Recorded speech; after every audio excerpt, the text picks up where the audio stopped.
Hello friends. हम इस class में पूरी अपनी जो बिजनेस स्टडी के टॉपिक्स है उसको कवर करेंगे और देखेंगे कि क्या क्या टॉपिक्स है, क्या क्या चीज़ हमारा कवर अप हुआ है और याद करने का तरीका, इसमें शॉर्ट ट्रिक्स देखेंगे कि कैसे याद किया जा सकता है।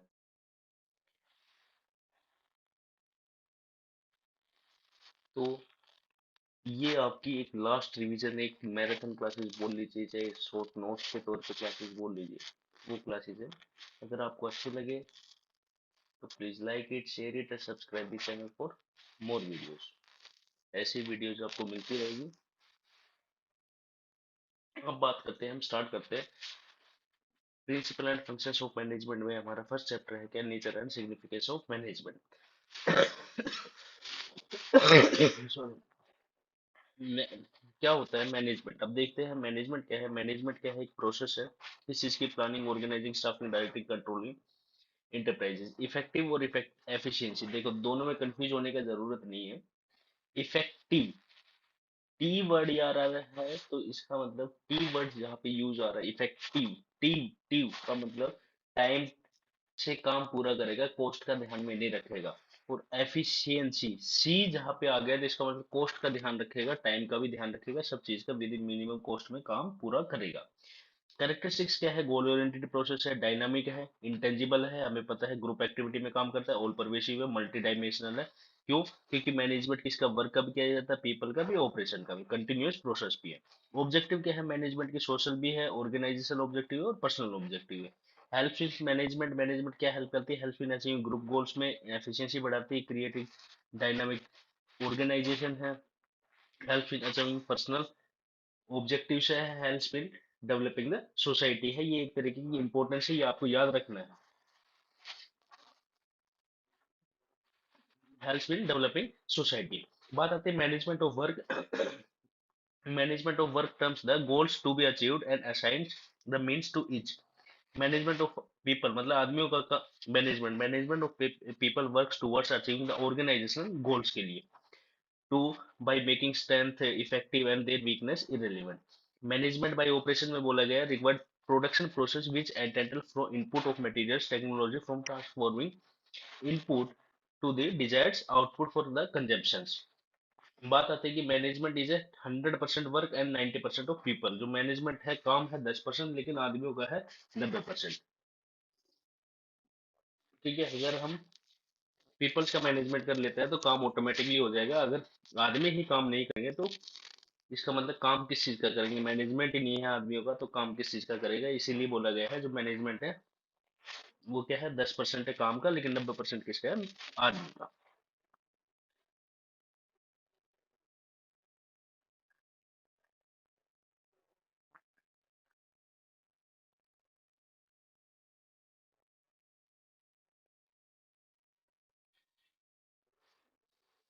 अब याद रखना है अपना features of management. Features of management में कैसे याद रखोगे आप, go get important data from computer. Go get important data from computer. G से ग्रुप एक्टिविटी है, गोल ओरिएंटेड है, आई से इंटेंजिबल है, एम से मल्टीनेशनल है, पी से परवेसिव है, डी से डायनामिक है, सी से कंटिन्यूस है।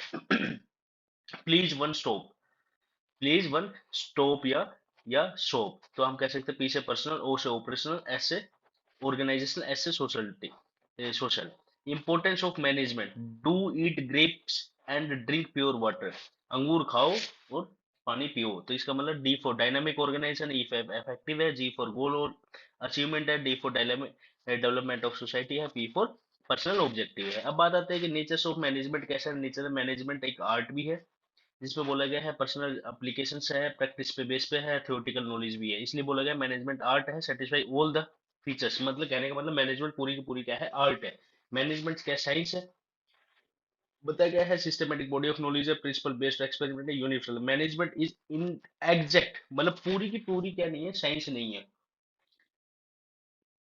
मतलब जैसे साइंस है वैसे की वैसे पूरी क्या नहीं है, मैनेजमेंट नहीं है। It principle have to be modified according to the given situation. It is a social science as it deals with human beings.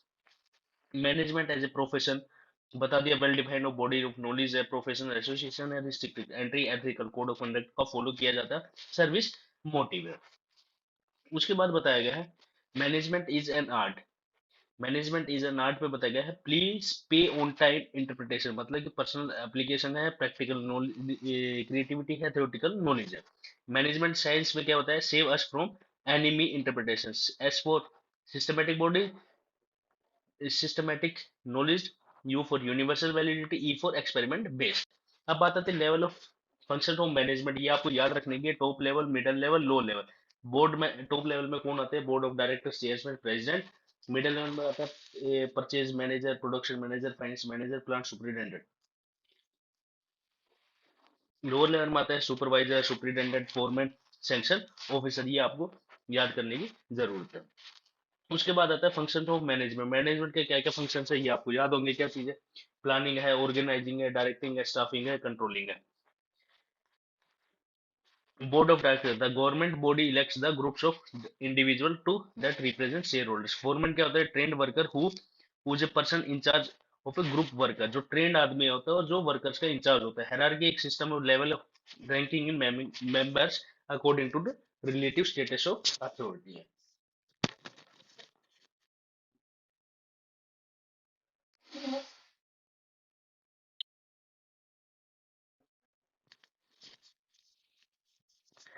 उसके बाद आता है हमारा लेवल ऑफ मैनेजमेंट के बाद हमारा आता है क्या चीज, कोऑर्डिनेशन। कोऑर्डिनेशन क्या है, coordination is the process by which manager synchronise the activities of different department. अलग अलग एक्टिविटीज को क्या किया जाता है, इकट्ठा, to achieve common organisational objective. It is a force that binds the all the other functions of management. ये क्या है, बाइंड करता है all other functions of management का। क्या है, परवेसिव है, इंटीग्रेटेड ग्रुप एफर्ट्स है, कंटिन्यूस प्रोसेस है। कंटिन्यूस प्रोसेस तो सारे के सारे ही है, एक आधे भी नहीं है कि जिसमें नहीं होगा। इंश्योर यूनिटी ऑफ एक्शन है, responsibility of all manager, deliberate function है। ये याद रखने की, डेलिब्रेट फंक्शन कौन सा है, डेलिब्रेट फंक्शन कौन सा है, coordination. Coordination is deliberating function. उसके बाद आता है कि इंपॉर्टेंस ऑफ कोऑर्डिनेशन। कोऑर्डिनेशन की इंपॉर्टेंस क्या है, तो उसमें देखिएगा क्या है, फंक्शनल डिफरेंशिएशन है। क्या है, फंक्शनल डिफरेंशिएशन है, ग्रोथ इन साइज है, स्पेशलाइजेशन लेकर के आता है। Coordination is essential of management, क्यों बोला गया है, नीडेड इन मैनेजमेंट फंक्शन, मतलब फंक्शंस ऑफ मैनेजमेंट में उसकी जरूरत पड़ती है, प्लानिंग में, ऑर्गेनाइजिंग में, स्टाफिंग में, डायरेक्टिंग में, कंट्रोलिंग में उसकी जरूरत पड़ती है। Need all level of management पे हर जगह कोऑर्डिनेशन की भी जरूरत पड़ती है। स्पेशलाइजेशन मतलब होता है particular area in which person concentrate and gain expertise. Functional differentiation मतलब division of work, sub division of organisation on the basis of work of functional departmentalisation बोला जाता है। उसके बाद आता है principle of management. Principle of management में दो लोग हमेशा कंफ्यूज होते हैं, एफ डब्ल्यू टेलर और हेनरी फ्योर। एफ बाद में आ रहे थे, इसने 14 प्रिंसिपल दिए थे, ये याद रख लेना। एफ हेनरी फेल ने कितने प्रिंसिपल दिए थे, एफ बाद में आ रहा है, एफ फॉर 14, तो 40 प्रिंसिपल दिए थे। प्रिंसिपल ऑफ मैनेजमेंट है वो एक तरीके की गाइडलाइंस है जो डिसीजन और एक्शन लेने में practice, while practicing techniques। Manager principle is a board general guidelines, एक तरीके की डिसीजन मेकिंग में और बिहेवियर में। नेचर और फीचर्स क्या है, यूनिवर्सल एप्लीकेबल है, हर जगह एप्लीकेबल है, फोन बाय प्रैक्टिस से बनाए गए हैं, जनरल गाइडलाइंस है, फ्लेक्सिबल है, मेनली बिहेवियरेबल है, क्लोजर इफेक्ट रिलेशनशिप है और कॉन्टीजेंट है। सिग्निफिकेंस ऑफ प्रिंसिपल मैनेजमेंट में क्या बताया गया है, प्रोवाइड्स यूजफुल इंसाइट, रियलिटी है, ऑप्टिमम यूटिलाइजेशन ऑफ रिसोर्सेज है, ट्रायल एंड अप्रोच यूज की गई है, साइंटिफिक डिसीजंस है, meeting requirement of changing environment है, फुलफिलमेंट ऑफ सोशल रिस्पॉन्सिबिलिटी है, management training, education and research है। अब बात आती है कि फेल के जो प्रिंसिपल है, फेल ने क्या प्रिंसिपल दिए हैं, 14 principle, division of work. Division मतलब काम को छोटे छोटे टुकड़े में बांट लेना, अथॉरिटी एंड रिस्पॉन्सिबिलिटी मतलब right to give order to obtain ordinance and responsibility is collaterally authority, there should be balance, दोनों के बीच में क्या होना चाहिए, बैलेंस होना चाहिए। डिसिप्लिन मतलब डिसिप्लिन होना चाहिए, ऑर्गेनाइजेशन में रूल्स और रेगुलेशन को फॉलो करना चाहिए। यूनिटी ऑफ कमांड, एक सबऑर्डिनेट से एक ऑर्डर ही मिलना चाहिए, कहने का मतलब हो गया कि एक सुपीरियर के, एक सबऑर्डिनेट का एक ही सुपीरियर होना चाहिए। Unity of direction, one head one plan, और वन प्लान का वन हेड होना चाहिए। Subordination of individual interest general interest, उसका इंडिविजुअल इंटरेस्ट है उसका क्या होना चाहिए, जनरल इंटरेस्ट, मतलब ऑर्गेनाइजेशन में इंटरेस्ट होना चाहिए। Remuneration of employ, pay compensation should be, अच्छा कमीशन देना, मतलब कंपनसेशन मतलब अच्छी सैलरी देनी चाहिए। Centralisation decentralisation, there is a need balance होना चाहिए किसमें भी, सेंट्रलाइजेशन और डिसेंट्रलाइजेशन में। अगला आता है स्केलेचर। स्केलेचर क्या, authority and communication. Communication line है bottom, bottom and should be followed by the management and subordinate. The chain should not be volatile in normal case of formal communication. However, अगर emergency है तो gang Planck का word use किया जा, gang Planck use किया जा सकता है। ऑर्डर मतलब people and resources should be place appropriate, जगह होने चाहिए। इक्विटी मतलब कि जस्ट सभी को समान मानना चाहिए। स्टेबिलिटी पर्सन एक काम पर, एक जॉब पर उसको टाइम देना चाहिए। इनिशिएटिव एनकरेज करना चाहिए। स्प्रिट डील मिल करके काम करना चाहिए। अथॉरिटी क्या होता है, right to give order and obtain, ये थोड़े इंपॉर्टेंट है, इसको देख लीजिएगा। अथॉरिटी मतलब right to give order and obtain obedience. Responsibility answerable है। सेंट्रलाइजेशन पावर है, डिसीजन मेकिंग पावर। डिसेंट्रलाइजेशन अपनी पावर किसी और को देना। गैंग प्लांक मतलब क्या होता है कि शॉर्टेस्ट रूट ऑफ कम्युनिकेशन है ड्यूरिंग इमरजेंसी। अब बात आता है कि हेनरी फेल। हेनरी फेल कब, 1841 में, 1925 में। क्या था, माइनिंग इंजीनियरिंग था। ज्वाइंट फ्रेंच माइनिंग कंपनी में काम किया था 1860 तक, और मैनेजिंग डायरेक्टर था वहां पे, और फादर ऑफ जनरल मैनेजमेंट भी बोला जाता है। और क्या इसने रिसर्च किया था, जनरल एंड इंडस्ट्रियल मैनेजमेंट, और 14 प्रिंसिपल्स दिए थे हेनरी फेल। उसके बाद आता है हमारा, देखो ये कम्युनिकेशन लाइन है। अगर इसको ई से ओ को बात करनी है तो ये कब कर सकते हैं, इन इमरजेंसी, और इस रूट को हम क्या बोलते हैं, गैंग प्लैंग बोलते हैं। नेक्स्ट आता है हमारा टेलर। टेलर क्या है, साइंस नोट रूल थम, decision making on the scientific study analysis rather than traditional method, trial and error पे। हार्मनी नॉट डिस्कार्ड मतलब कि सबको मिलकर के काम करना पड़ेगा।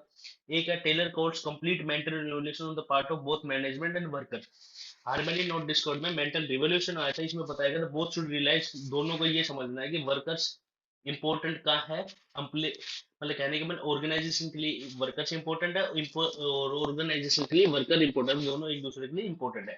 कॉर्पोरेशन नॉट इंडिविजुअल मतलब मिलकर के काम करना है, ये नहीं अलग अलग रहना है। Development each and every person with the greatest efficiency, सबका और सबके साथ मिलकर के काम करना है, सबका साथ सबका विकास होना चाहिए। ये चीज किसने बोली थी,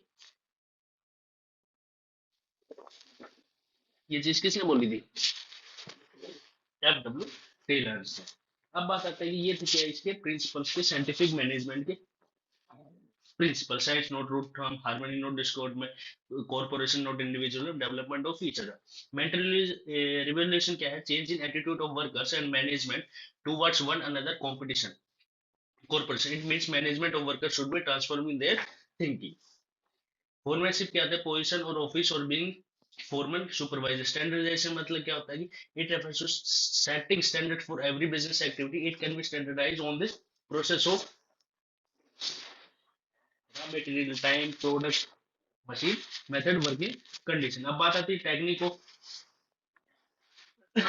टेक्निक ऑफ साइंटिफिक मैनेजमेंट में क्या बताया गया, फंक्शनल फॉर्मेशन मतलब separation of planning and executive function होना चाहिए। स्टैंडर्डाइजेशन सिंप्लीफिकेशन मतलब क्या होना चाहिए, standard for every business activity and eliminate unnecessary diversity of product. Method study मतलब बेस्ट वे होना चाहिए, काम करने का तरीका देखना चाहिए। मोशन स्टडी जो अननेसेसरी स्टेप्स है उनको रिमूव कर देना चाहिए। टाइम स्टडी मतलब कि कितने टाइम तक उसको काम करवाना है। फिटिक स्टडी मतलब ये देखना कि वो आदमी काम करके कितने दिन बाद थक जाता है, जैसे कि आप लोग को इंटरवल होता है वैसे ही उसको रेस्ट टाइम दिया जाता है। डिफरेंट है मतलब कि जो एफिशिएंट है मतलब टाइम पे कम काम कर ले रहा है उसको ज्यादा वेजेस देना, जो काम कम कर पा रहा है उसको कम वेजेस देना, उसको बोला जाएगा डिफरेंट पीस वेजेस सिस्टम। अब एफ डब्ल्यू टेलर है, वो क्या था, मैकेनिकल इंजीनियर। क्या था, मैकेनिकल इंजीनियर। और ये क्या था, ये था माइनिंग इंजीनियर। तो याद रखना है ना, वो था माइनिंग इंजीनियर, ये था मैकेनिकल इंजीनियर। जो किस में था, बेथलम स्टील कंपनी में। क्लियर है बात। और इसने बुक लिखी थी the principle of scientific management. कौन सी बुक लिखी थी, the principle of scientific management. अब बात आता है कि हमारा फैक्ट्री मैनेजर में दो पार्ट्स में बांटे गए, प्लानिंग इंचार्ज में, प्रोडक्शन इंचार्ज में। प्रोडक्शन इंचार्ज प्लानिंग में चार है, प्रोडक्शन में भी कितने हैं, चार। तो टोटल एट है। एट के दो डिपार्टमेंट्स बना दिए और दोनों का एक हेड बना दिया, कौन, फैक्ट्री मैनेजर। तो प्लानिंग इंचार्ज में आएगा instruction, card collect, route collect, time cost collect, discipline, speedy boss, gang boss, repair boss, inspector. उसके बाद आता है बिजनेस इन्वायरमेंट। बिजनेस इन्वायरमेंट का मतलब है the sum total individual institutions other forces that are outside the control to business enterprises but they may affect the performance. जो business को effect करने वाले जो भी फैक्टर्स है वो क्या कहलाते हैं, एक तरीके की हमारा फैक्टर्स जो बिजनेस को इफेक्ट करेंगे। वो एक्सटर्नल भी हो सकते हैं, स्पेसिफिक टू जनरल फोर्सेस भी हो सकते हैं, इंटर रिलेटेड है, डायनेमिक नेचर है, अनसर्टेनिटी है, कॉम्प्लेक्सिटी है, रिलेटिविटी है। अब एक्सटर्नल क्या है, business environment sum of total all things external business firms and such as aggregative in nature. Specific में बोला है स्पेसिफिक इन्वेस्टर कस्टमर कॉम्पिटिटर, ये क्या आता है सब specific to the general. Individually directly immediately day to day working, general forces क्या आते हैं, सोशल पॉलिटिकल टेक्नोलॉजी, जो हमारे बिजनेस को डायरेक्टली क्या करते हैं, इफेक्ट करते हैं।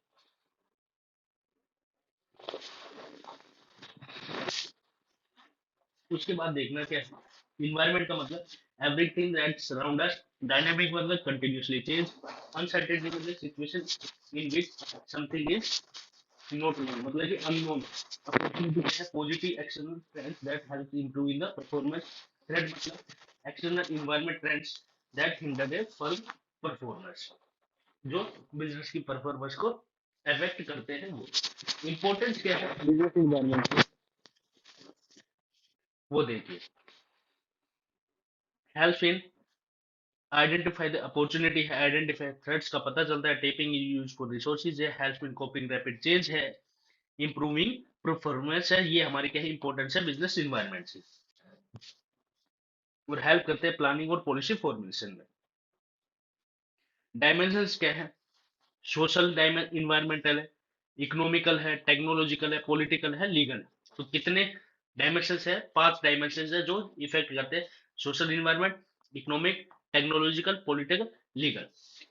एक वर्ड यूज होता है डीमोनेटाइजेशन, ये कब हुआ था ये आपको बताना। Demonetisation act in stepping the currency units of its status legal tender it occurs whenever the it change the national currency, जब चेंज करते हैं the currency of current form of money is pulled from circulation and retired, मतलब उसको एक तरीके से हटा दिया जाता है, एलिमिनेट कर दिया जाता है, often replace with new notes के ला करके।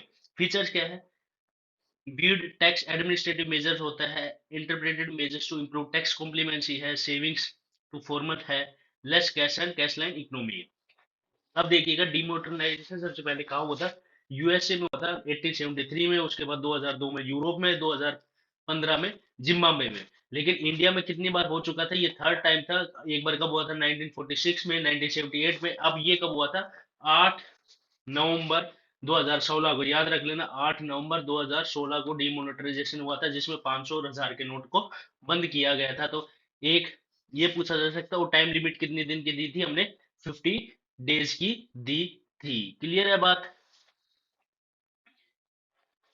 एक ये क्वेश्चन है आप लोगों का कि जो आरबीआई है, आरबीआई कितने रुपए तक के नोट छाप सकता है, उसके पास कितने अमाउंट तक, मतलब कितना है, 500 का, 1000 का, 2000 का, 5000 का, 10,000 का, कितने का नोट, कितने अमाउंट का नोट छाप सकता है, प्रिंट कर सकता है, ये पावर आरबीआई के पास है।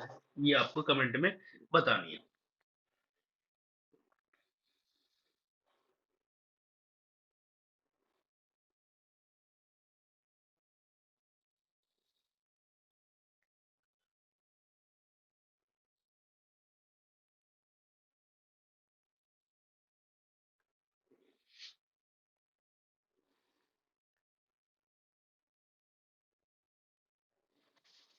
अब बात आता है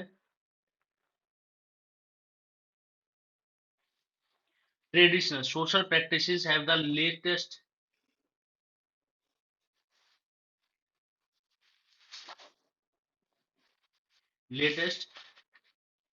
लास्टेस्ट, सॉरी लेटेस्ट नहीं, लास्टेस्ट डिकेड्स और इवेंट सेंचुरीज है। वैल्यूज का मतलब concepts of social holds in higher streams है। इन्फ्लेशन मतलब decline in the purchasing power of currency over the time period. Inflation महंगाई, महंगाई का मतलब परचेजिंग पावर है करेंसी की, वो क्या हो जाना है, कम हो जाना। स्टॉक मार्केट आपको बता ही दिया क्या होता है।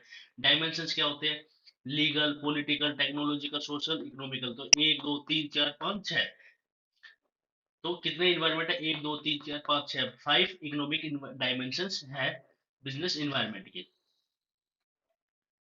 अगर ऐसे भी याद नहीं रहे तो ये लिख लेना लॉजिकल स्टेप। क्या लिख लेना? Logical step, logical step, logical step. तो स्टेप में 4 आ गए, इसमें एल लॉजिकल स्टॉप। तो हमारे कितने हो गए? 5 बिजनेस डायमेंशन है जो बिजनेस इन्वायरमेंट को इफेक्ट करते हैं। अब बात आती है कि हमारी प्लानिंग। प्लानिंग का मतलब है setting objective, formulating action plan to achieve them. Importance क्या होता है? प्रोवाइडिंग डायरेक्शन प्रोवाइड करवाती है, रिस्क से बचाती है, ओवरलैपिंग एक्टिविटीज को कम करती है, प्रमोट इनोवेशन करती है, फैसिलिटेट डिसीजन मेकिंग में हेल्प करती है, स्टैंडर्ड फॉर कंट्रोलिंग, स्टैंडर्ड्स क्या बनाती है कंट्रोलिंग के लिए।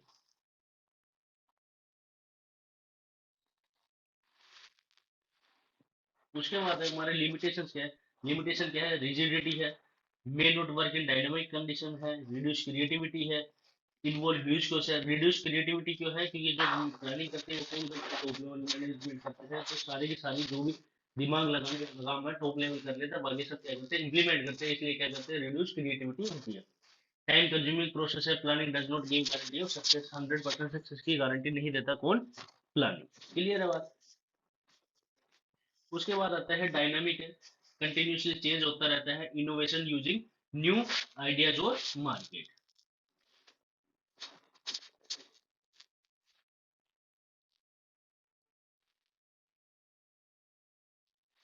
उसके बाद हमारा आता है क्या चीज?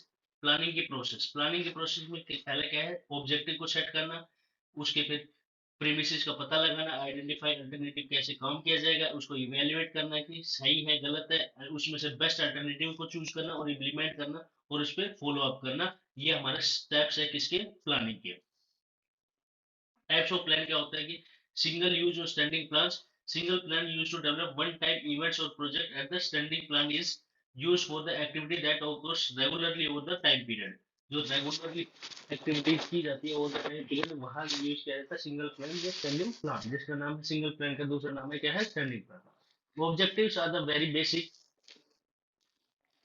basic to the organization, and they are defined as ends the management seeks the achievement of its operations. Strategy क्या होती है देख लेना। Strategy provides the broad counter of the organization। Policies क्या है? General statement guides thinking channelized enterprises है। ये हमारा सेटिंग करना, डेवलपिंग प्रीमिसेस, आइडेंटिफाई करना, इवेल्युएटिंग करना, सिलेक्टिंग अल्टरनेटिव करना, इंप्लीमेंट करना, फॉलो अप द एक्शन। ये प्लानिंग की प्रोसेस है। प्रोसीजर क्या होता है? रूटीन स्टेप्स है, how to carry out the activities है। मेथड क्या है? प्रोवाइड्स द प्रिस्क्राइब्ड वे, किस तरीके से काम करना है। रूल क्या है? एक स्पेसिफिक स्टेटमेंट है that informs what is to be done. एक तरीके के रूल है जो हमने बता दिया कि काम को कैसे करना है या क्या चीज करनी है क्या चीज नहीं करनी। Premises, something which is supposed or assumed, evaluating to judge or calculate the quality। Program क्या है? Program other detail statement about the project which outlines the objectives. जो ऑब्जेक्टिव्स बताता है, पॉलिसी बताता है, प्रोसीजर रूल्स, तो सब चीज बताएगा वो बताएगा प्रोग्राम। बजट क्या है? Budget statement expected express in numerical terms में, plan with quantity, future facts with figures है। अगर प्लानिंग की प्रोसेस आपको याद रखनी है तो slow driving is easy and safe, I follow. मतलब धीरे चलाना और क्या रहेगा? सतर्क रहेगा, सेफ रहेगा, I follow. Slow driving is easy and safe, I follow. अब आता है ऑर्गेनाइजेशन, ऑर्गेनाइजिंग का। ऑर्गेनाइजिंग में क्या बताया गया? Sound of form of organization is answer to every business problems that poor organization could run a good product into the ground, that a good organization with poor product run good product out of market. मतलब कि अच्छा किया जा सकता है किसके द्वारा? Organisation के द्वारा। ऑर्गेनाइजेशन इसेंशियली है, जरूरी है, process which coordinate human efforts, जिसको ह्यूमन एफर्ट्स को क्या करता है? कोऑर्डिनेट करता है, असेंबल रिसोर्सेज करता है, integrated both into unified whole to be utilized for achieving specific objectives. Organization can be defined as process, initiative, implemented by the plan, clarifying job and working relation, effective deploying resources है। Steps क्या है इसके? पहले identification of division का पता लगाना, departmentalisation करना, उसके बाद assigning duty, establishing relationship. Importance क्या है इसकी? बेनिफिट्स क्या आता है? स्पेशलाइजेशन आता है, क्लियरिटी ऑफ वर्क पता चलता है, ऑप्टिमम यूटिलाइजेशन ऑफ रिसोर्सेज होता है, एडेप्टेशन टू चेंज होता है, एक्सपेंशन होता है, डेवलपमेंट ऑफ पर्सनल है, effective administration. Division of work का मतलब है the work is divided into managerial activities so that duplication of work can be avoided. Departmentalization, grouping together the activity which are in similar nature. Specialization मतलब the process concentrating and becoming the expert in particular subject. Personal means the department larger organization that deals employee and training peoples. और steps in क्या खोले, I don't agree with everything, ये हमारा क्या है, I don't, मैं agree नहीं करता everything. I से identification, D से departmentalization, A से assigning the duty, E से establishing authority relationship. तो ये क्या था, I don't agree, ये था प्लानिंग की प्रोसेस. क्लियर है. स्किप कॉफी एंड और ईट डिनर अर्ली, तो ये हमारा आ गया किसका importance. Specialization, charity, adaptation, optimum utilization, effective development, personal. Organization structures दो टाइप्स के होते हैं, हमें पता है कौन से, फॉर्मल और इनफॉर्मल ऑर्गेनाइजेशन स्ट्रक्चर. ये अपने आप में इंपॉर्टेंट है, थोड़ा ध्यान देने की जरूरत है इसमें. ऑर्गेनाइजेशन स्ट्रक्चर में बताया गया है provide framework which the enterprises functions according to its span of management which largest extent give the shape of organization structure. Function structure क्या होता है, it is a form of grouping activities of similar nature under one department. जो same nature की activity है उसको एक department के अंदर डाल देना, वो क्या कहलाएगा, फंक्शनल स्ट्रक्चर. इससे क्या होगा, large organisation produce one line product. Organisation require high degree of functional leads to occupational specialisation आएगा, कंट्रोलिंग रहेगी, मैनेजर स्किल बढ़ेगी, इकोनॉमिक स्किल रिड्यूस होगा, कॉस्ट रिड्यूस होगी, मेकिंग ट्रेनिंग एम्प्लॉय इजियर हो जाएगी, और different function get do attention. और disadvantage क्या है इसकी, ये function structure place less emphasis all over enterprises है, difficulty in inter departmentalisation coordination है, leads to inter departmental conflicts है, इनफ्लेक्सिबिलिटी है. अब बात आती है कि जो डिविजनल स्ट्रक्चर है उसमें मैनेजिंग डायरेक्टर है, जैसे कि कॉस्मेटिक, गारमेंट, फुटवेयर, स्किन है. गारमेंट में बांट दिया उसने human resources, marketing, research development, purchasing पर. ये तो हमारा हुआ डिविजनल स्ट्रक्चर में. फंक्शनल स्ट्रक्चर में काम के हिसाब से बांट देना है, जैसे कि ह्यूमन रिसोर्सेज में, मार्केटिंग में, डिपार्टमेंट रिसर्च एंड डेवलपमेंट, और परचेजिंग में. डिविजनल स्ट्रक्चर क्या होता है, in divisional structure the organisation structure complete separate business unit और डिवीजन, मतलब अपने आप में एक अलग यूनिट दे देना, सेपरेट बिजनेस दे देना. तो इसमें आप देखोगे गारमेंट को अपने आप को दे दिया, कॉस्मेटिक अगले डिपार्टमेंट को चला गया, फुटवेयर अलग डिपार्टमेंट को चला गया. सूटेबल क्या है, दोज बिजनेस जिसके wide variety of products available होते हैं. Organization grow needs to add more employees. Advantages क्या है इसकी, लीड्स प्रोडक्ट स्पेशलाइजेशन आता है, फिक्सेशन रेस्पॉन्सिबिलिटी पता चलती है, प्रमोट फ्लेक्सिबिलिटी, न्यू इनोवेटिव आता है, एक्सपेंशन होता है ग्रोथ का. डिसएडवांटेज क्या है, division of conflict over the fund allocation में आता है, इंक्रीज कॉस्ट ज्यादा बढ़ती है, इग्नोरेंस ऑफ ऑर्गेनाइजेशन इंटरेस्ट.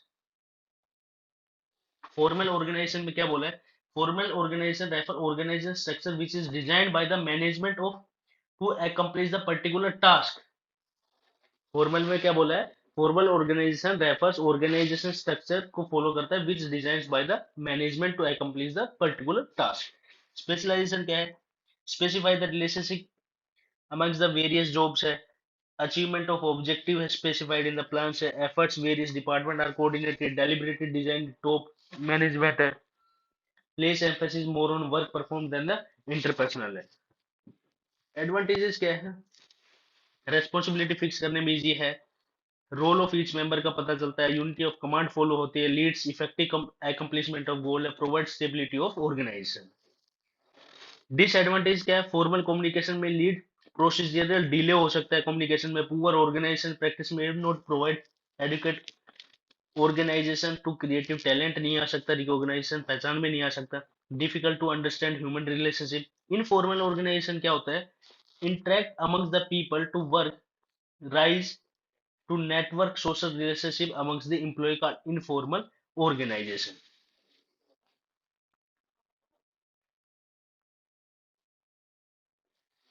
इसमें informal organization originates from within the formal organization से originate हुआ है, standard behavior envelope from the group norm से है. एडवांटेजेस क्या है, prescribed line of communication are not followed है, फुलफिल ऑफ सोशल नीड्स है, contribute toward fulfil of organizational objective है. डिसएडवांटेज क्या, इनफॉर्मल ऑर्गेनाइजेशन स्प्रेड रूमर्स फैला सकता है, नॉट सक्सेसफुल हो सकता है। Confirm group acceptance set. Organization structure क्या होता है देखो, it framework within the managerial and operating task are perform span of management one number of subordinates that can be effectively managed by a superior. Organising मतलब forming establishing group of people together. Unity of command, each people in organization should receive order from one superior। chain of command, organization structure showing who reports to whom। Delegation of authority, delegation of authority means division of labor, decision making responsibility to individual reports to the method। Elements क्या है delegates के लिए? Authority, responsibility, accountability. Authority किसको बोलते हैं? Right of individual to command his subordinate to take decision and action, उससे लेकर। Responsibility, obligation of subordinate to properly perform the assigned duty। accountability means answerable to for the final outcome। delegation without giving authority is called directing। जो delegation without giving authority is called, उसको क्या बोला जाता है? Directing. delegation avoids productivity like micro killers the micro management। Importance क्या है? Effective management होगा delegation में, एम्प्लॉय डेवलपमेंट होगा, मोटिवेशन मिलेगा, फैसिलिटी ग्रोथ होगी, बेसिक मैनेजमेंट हायरार्की है, बेटर कोऑर्डिनेशन होगा। अब बात आती है decentralisation, explain the decision making responsibility divings amongst the hierarchy, मतलब अपना पावर नीचे तक बांट देना है। उसका इंपॉर्टेंस क्या होगा? Development initiative subordinates amongst the, develop managerial talent होगा, क्विक डिसीजन होगा, रिलीफ टॉप मैनेजमेंट को रिलीफ मिलेगा, ग्रोथ होगी, बेटर कंट्रोल होगा। अथॉरिटी मतलब right to take decision in rand, managerial procedure to tell people what to do, expect them to do. Hierarchy एक system of organisation that many level from the lowest to the highest. अब आता है हमारा क्या चीज? Staffing. Staffing में क्या बोला गया है? Staffing is the one function of management which relates to filling up and keeping the filled position of in the organization. मतलब पोस्ट खाली नहीं रहनी चाहिए कहाँ पे? ऑर्गेनाइजेशन। फीचर्स क्या है इसके? इंटरनल पार्ट है, परवेसिव फंक्शंस है, कंटिन्यूअस प्रोसेस है, वाइड स्कोप है, मल्टीपल ऑब्जेक्टिव्स एक्टिविटीज है। स्टाफिंग मीन्स पुटिंग पीपल, क्या चीज? Putting people to the job. Pervasive मतलब existing in every part where the spreading all the parts. Importance क्या है? डिस्कवरी है, इम्प्रूव परफॉर्मेंस है, कंटिन्यूस सर्वाइवल है, optimum utilisation of human resources है, और इम्प्रूव ऑफ जॉब सेटिस्फेक्शन है। Staffing as a part of human resources of management. क्या बोला गया है? जो स्टाफिंग है वो as a part of human resource management है। क्यों? In small organization the functions of staffing is performed all the manager, but in large scale the functions of staffing is the responsibility of separate department। इसलिए बोला गया है वो अपने आप में भी एक क्या है? ह्यूमन रिसोर्स डिपार्टमेंट है। Following are the activities to be performed by the human resources। क्या क्या है? Recruitment, preparing job description, selection, preparing compensation, placement देना, ट्रेनिंग करवाना, परफॉर्मेंस अप्रेजल देना, maintaining labour relation, providing social responsibility, हेल्डिंग।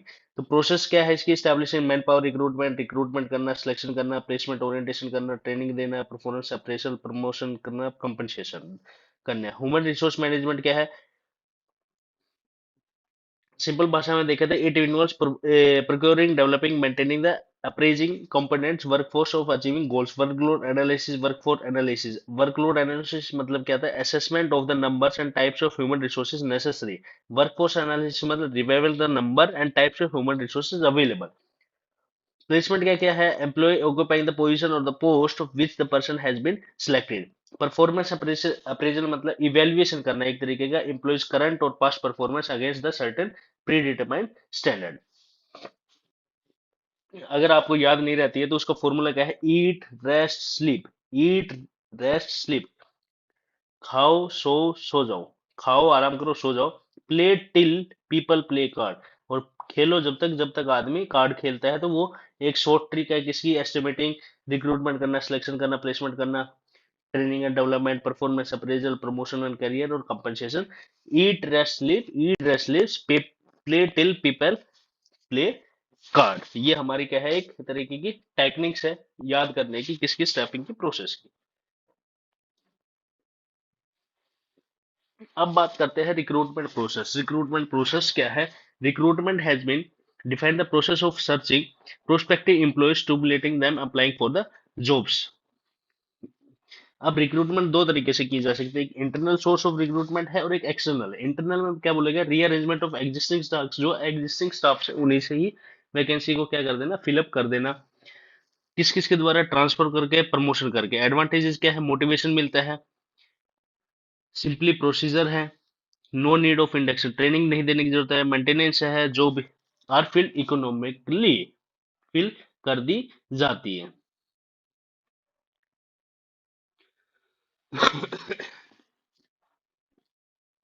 उसके बाद है डिसएडवांटेज क्या है, फ्रेश टैलेंट कम होता है, टाइम बाउंड है, not applicable to new enterprises नहीं, spirit of competition among the happened है, frequently transfer reduce by the employ productivity. ये सब क्या है, इसके डिसएडवांटेजेस है। अब बात आते हैं एक्सटर्नल सोर्स में क्या आता है, देखो ये इंपॉर्टेंट है, मतलब जो बाहर से लोगों का एम्प्लॉयमेंट किया जाता है, इसमें आता है डायरेक्ट रिक्रूटमेंट, नोटिफिकेशन डाला, कैजुअल कॉलर्स, मतलब मैनी रेपुटेड बिजनेस ऑर्गेनाइज की डाटाबेस, डाटा इकट्ठा कर लिया, जब जरूरत होगी जब फोन कर देगी, एडवर्टाइजमेंट करके निकालना, एम्प्लॉयमेंट एक्सपीरियंस में क्या डालना, न्यूज डालना, प्लेसमेंट एजेंसीज एजेंसीज रखती है मैनेजमेंट कंसल्टेंट, जब भी उनको जरूरत होती है तो वो उनको फोन करके क्या अपने लिए एम्प्लॉयज के लिए कॉल करवाती है कि हमें इतने एम्प्लॉयज की जरूरत है।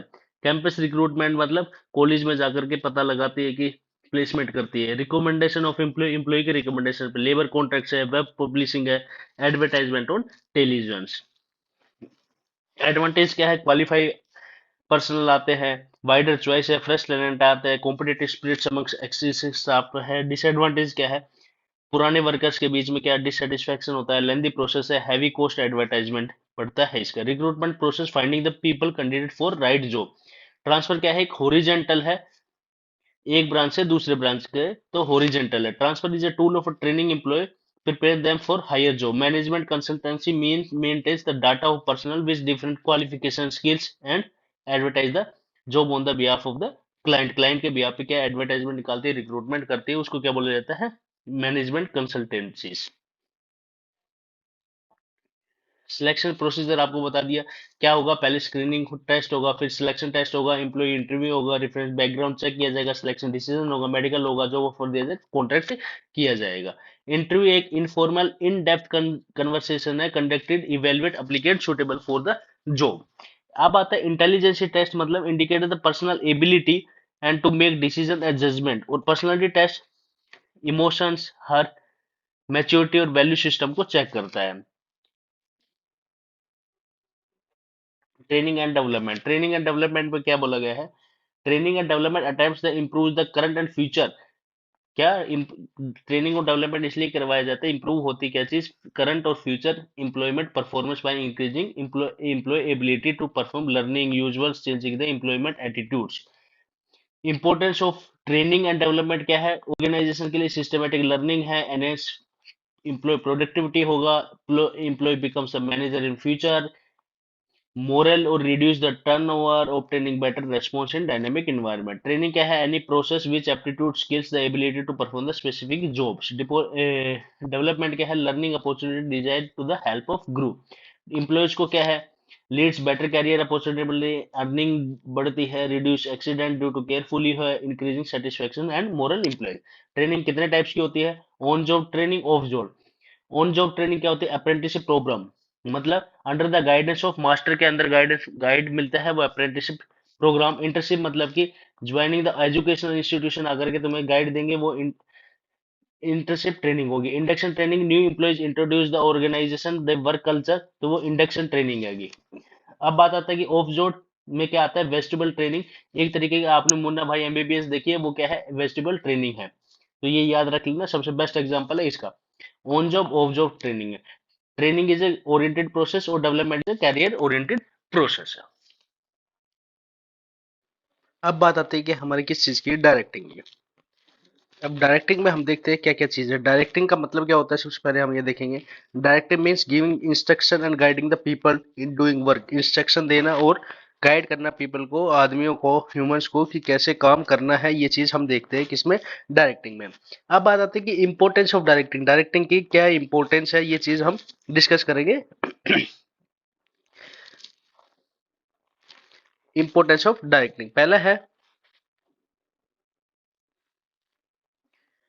पहले हमारा हेल्प इन इनिशिएटिंग एक्शन। जो डायरेक्टिंग है वो हेल्प करती है एक्शन लेने में, बाय द लोगों के द्वारा, in organisation to attains the desired objective, जो ऑब्जेक्टिव है उसको अचीव करने में। अगला है इंटीग्रेटेड एम्प्लॉयज एफर्ट्स करता है guiding employees to fully realize their potentially, guide करता है एम्प्लॉय को कैसे काम करना है कैसे नहीं करना। Facilitate change in the organization, facilitate करता है। Bring stability and balance in the organization, एक तरीके का इक्वलाइजेशन लेकर के आता है, स्टेबिलिटी लेकर के आता है। अब उसके बाद आता है डायरेक्टिंग। डायरेक्टिंग क्या है, एक तरीके की प्रोसेस है, instructing, guiding, counselling, motivating, leading the people in the organization to achieve its objective, अपने ऑब्जेक्टिव को अचीव करने के लिए। स्टेबिलिटी क्या है, एक सिचुएशन है विच which such an economic company system can continue in a regular successful way without any unexpected change, मतलब कि लगातार काम करते रहे ना किसी भी मतलब रुकावट के या किसी भी चेंजेस के। Elements of directing. डायरेक्टिंग के एलिमेंट्स कितने हैं, motivation, M L C, MNC नहीं करना है, अब यहाँ पे लिख लेना एमएलसी, मोटिवेशन, लीडरशिप, कम्युनिकेशन। तो मोटिवेशन मतलब क्या है, इंसिटमेंट, इंड्यूसमेंट टू एक्ट और move in the context of organization. It means the process making the subordinate to act desired manner to achieve the, मतलब एक तरीके के जो सबॉर्डिनेट्स हैं उनको इस तरीके से मतलब मोटिवेट करना ताकि वो काम कर सके, काम करेंगे तो ऑर्गेनाइजेशन का गोल क्या होगा, अचीव होगा। लीडरशिप, लीडरशिप मतलब इन्फ्लुएंस करना, और ये टॉपिक आपका किस में है, पेडागोजी में भी। तो ये लीडरशिप वाला टॉपिक ना एक बार डिटेल में थोड़ा देखिएगा।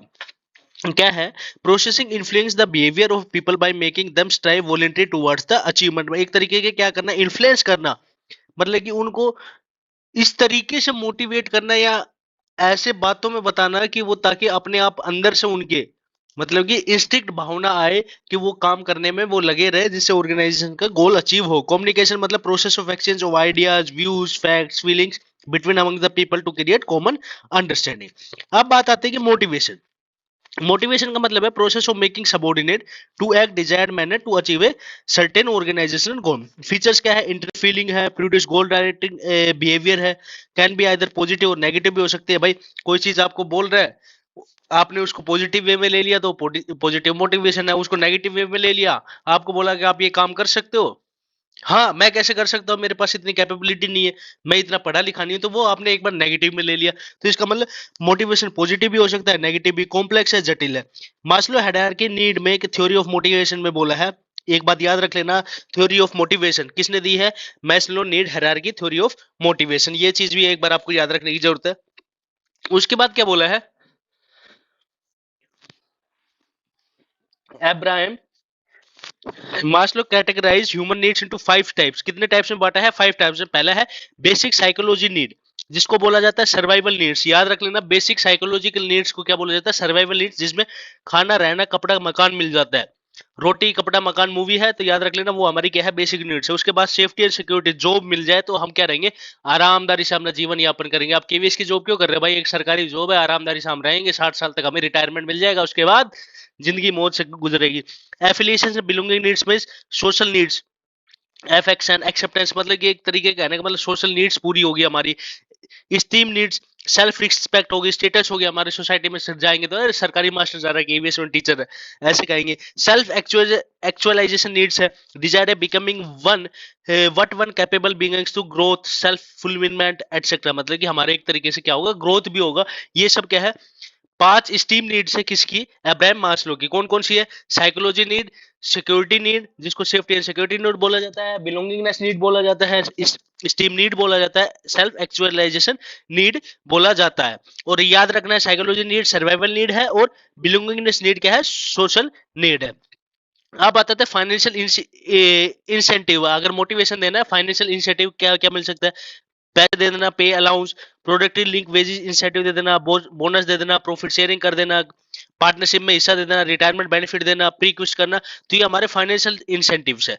नॉन फाइनेंशियल इंसेंटिव्स क्या है, स्टेटस देना, organization climate, career advancement opportunity देना, जॉब एनरिचमेंट देना, एम्प्लॉय रिकॉग्नाइजेशन प्रोग्राम देना, job securities, employee participation, employee empowerment. ये आपको याद रखने की जरूरत है कि फाइनेंशियल इंसेंटिव्स कौन से हैं, नॉन फाइनेंशियल इंसेंटिव कौन से हैं।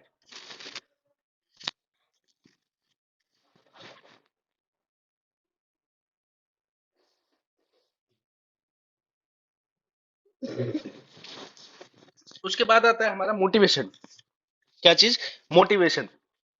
मोटिवेशन मोटिवेशन में क्या बोला है, इंड्यूसमेंट और एक्ट और मूव पॉजिटिव भी हो सकता है, नेगेटिव भी हो सकता है। इंसेंटिव्स में all measures we use motivate people to improve performance, जो भी इंसेंटिव्स दिए जाते हैं ताकि लोगों से ज्यादा काम करवाया जाए।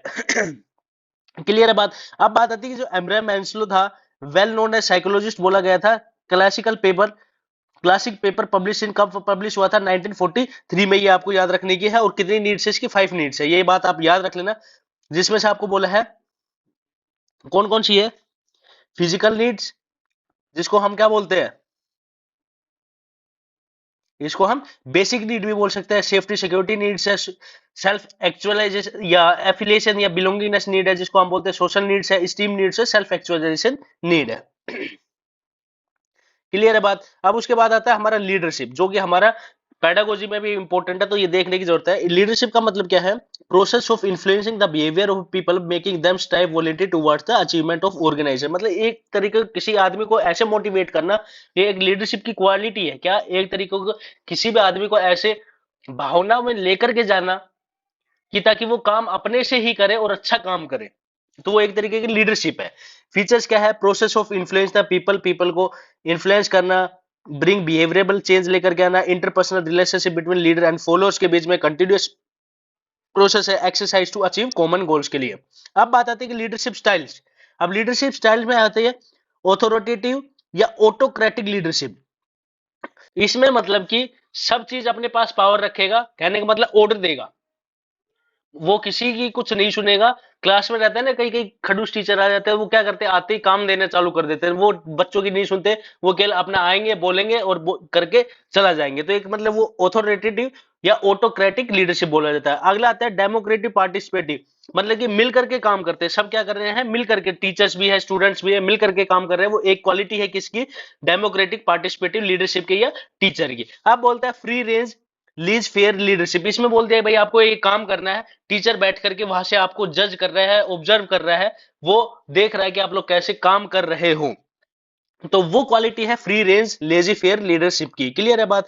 लीडर क्या है? Someone who takes watch of your wrist and tell your time. Leadership क्या है? Someone who takes the watch of your wrist and tell your time. अब बात है कि जो लीडरशिप स्टाइल क्या है? एक मेथड है providing direction, implementation plan and motivating the people. आदमियों को मोटिवेट करने के लिए, डायरेक्शन देने के लिए, इंप्लीमेंट प्लान करवाने के लिए एक लीडरशिप क्या है? स्टाइल है। अब बात आती है कि कम्युनिकेशन। कम्युनिकेशन क्या है? प्रोसेस है exchange ideas, facts, feelings between the among the people to create common understanding, मतलब लोग बाग सब समझ सके। सेंडर कौन होता है? कन्वेयर। मैसेज मतलब सब्जेक्ट मैटर ऑफ कम्युनिकेशन, जो मैसेज लिखा हुआ है, मतलब कि ये सेंडर है, ये मैसेज है, ये किसके पास जा रहा है? ये एनकोडिंग। एनकोडिंग मतलब मैसेज को सिंबल्स में कन्वर्ट करना। मीडिया मतलब जिसके द्वारा भेजा जाएगा मैसेज। डिकोडिंग का मतलब कि जो मैसेज हमने सिंबल में भेजा है उसको लैंग्वेज में चेंज करना। रिसीवर कौन होगा? फीडबैक देना। Noise interest in effective communication. अब बात आती है कि चैनल ऑफ कम्युनिकेशन दो तरीके के होते हैं, फॉर्मल कम्युनिकेशन या informal communication. Official communication take place organization through the official channel, जो एक प्रॉपर थ्रू चैनल के थ्रू कम्युनिकेशन किया जाता है उसको बोला जाता है फॉर्मल कम्युनिकेशन। क्लियर है बात। अब बात आती है कि इनफॉर्मल कम्युनिकेशन क्या है? कोई भी किसी के साथ भी बात कर सकता है, arise from social interaction of people. Barrier क्या है? क्या आ सकते हैं, क्या क्या रुकावटें आ सकती है कम्युनिकेशन में, वो देखिएगा। एक होता है सिमेंट्रिक बैरियर। क्या है? Semantic barrier related to encoding decoding of message. Semantic barrier क्या आता है? रिलेटेड किससे होता है? एनकोडिंग डिकोडिंग, मतलब मैसेज को सही से कन्वर्ट नहीं कर पाना सिंबल्स में, या सिंबल्स को मैसेज में सही तरीके से कन्वर्ट नहीं कर पाना। वो किस लिए होता है? बैडली एक्सपर्ट मैसेज हो सकता है, सिंबल विद डिफरेंट मीनिंग हो सकता है, फॉल्टी ट्रांसलेशन हो सकता है, अनक्लैरिफाइड एजम्पशंस हो सकता है, टेक्निकल जार्गन हो सकता है, बैडली लैंग्वेज या गेस्चर डिकोडिंग हो सकता है। इसके कारण क्या आता है? Semantic barrier. मतलब एनकोडिंग और डिकोडिंग में ये रिलेटेड होते हैं। Psychological barriers related to state mind of both the sender and receiver. Pre maturation मतलब मैसेज भेजा नहीं, कुछ बात पूरी कही नहीं, उससे पहले ही अजम्पशंस लगाने लगा। लैक ऑफ इंटेंशन मतलब कि हाँ चलो भाई कर लेंगे। लॉस ऑफ ट्रांसमिशन और पुअर रिटेंशन देखने ना। डिस्ट्रेस मतलब विश्वास नहीं करा। ऑर्गेनाइजेशनल बैरियर क्या है? Related to organization structure, authority relationship, rules regulations क्या है? ऑर्गेनाइजेशंस की पॉलिसी है, रूल्स एंड रेगुलेशंस को फॉलो करना है, स्टेटस है, कॉम्प्लेक्सिटी इन ऑर्गेनाइजेशन स्ट्रक्चर है, ऑर्गेनाइजेशनल फैसिलिटी है। पर्सनल बैरियर क्या हो सकते हैं?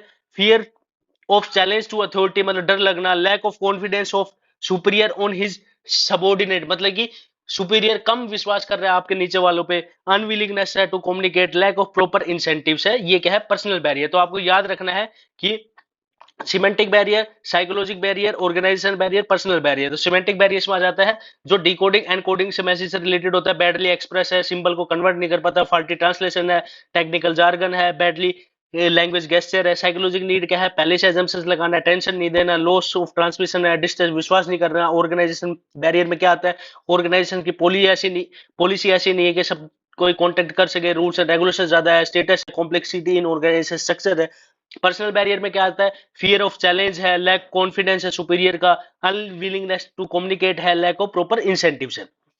अब बात आती है कि measures to improve communication effective क्या है, आइडिया क्या होना चाहिए, क्लियर होना चाहिए before communication, communication according to need of receiver, receiver को किस चीज की जरूरत है उसके अकॉर्डिंग कम्युनिकेशन होना चाहिए, कंसल्ट अदर बिफोर कम्युनिकेशन, पहले कहने से पहले एक दूसरे को कंसल्ट करना चाहिए, बी अवेयर लैंग्वेज, उसको जिस भाषा में हम बता रहे हैं उस भाषा समझ में आती है या नहीं आती वो चीज हमें देखनी चाहिए, conveying things of help with the value of listener, ensure proper feedback. जब हमने कम्युनिकेशन दे दिया तो उससे हमें पता करना चाहिए आपको ये बात समझ में आई या नहीं आई। आप हो दिल्ली के और यहाँ पे तमिलनाडु में भाषा बोली जाती है तमिलनी, तो आप दिल्ली से मैसेज भेज रहे हो तमिल में, आपने बोला हाँ सर ये कर लेना वो कर लेना, तमिल वाला बोला हाँ हाँ हाँ, उसको कुछ समझ में आया नहीं, तो ये क्या है, बैरियर ऑफ कम्युनिकेशन है। तो मतलब उसको पूछना है कि भाई आपने कम्युनिकेशन कर दिया तो क्या पूछना है, फीडबैक लेना है कि भाई आपको ये बात समझ में नहीं आई तो नहीं आई, तो फिर दोबारा से बताना, समझाना, प्रॉपर गाइडेंस देना, communicate the present as well as future को भी देखना, फॉलो अप द कम्युनिकेशन और बी ए गुड लिसनर। ये नहीं कि आपने बोल दिया सामने वाले का सुन ही नहीं रहे,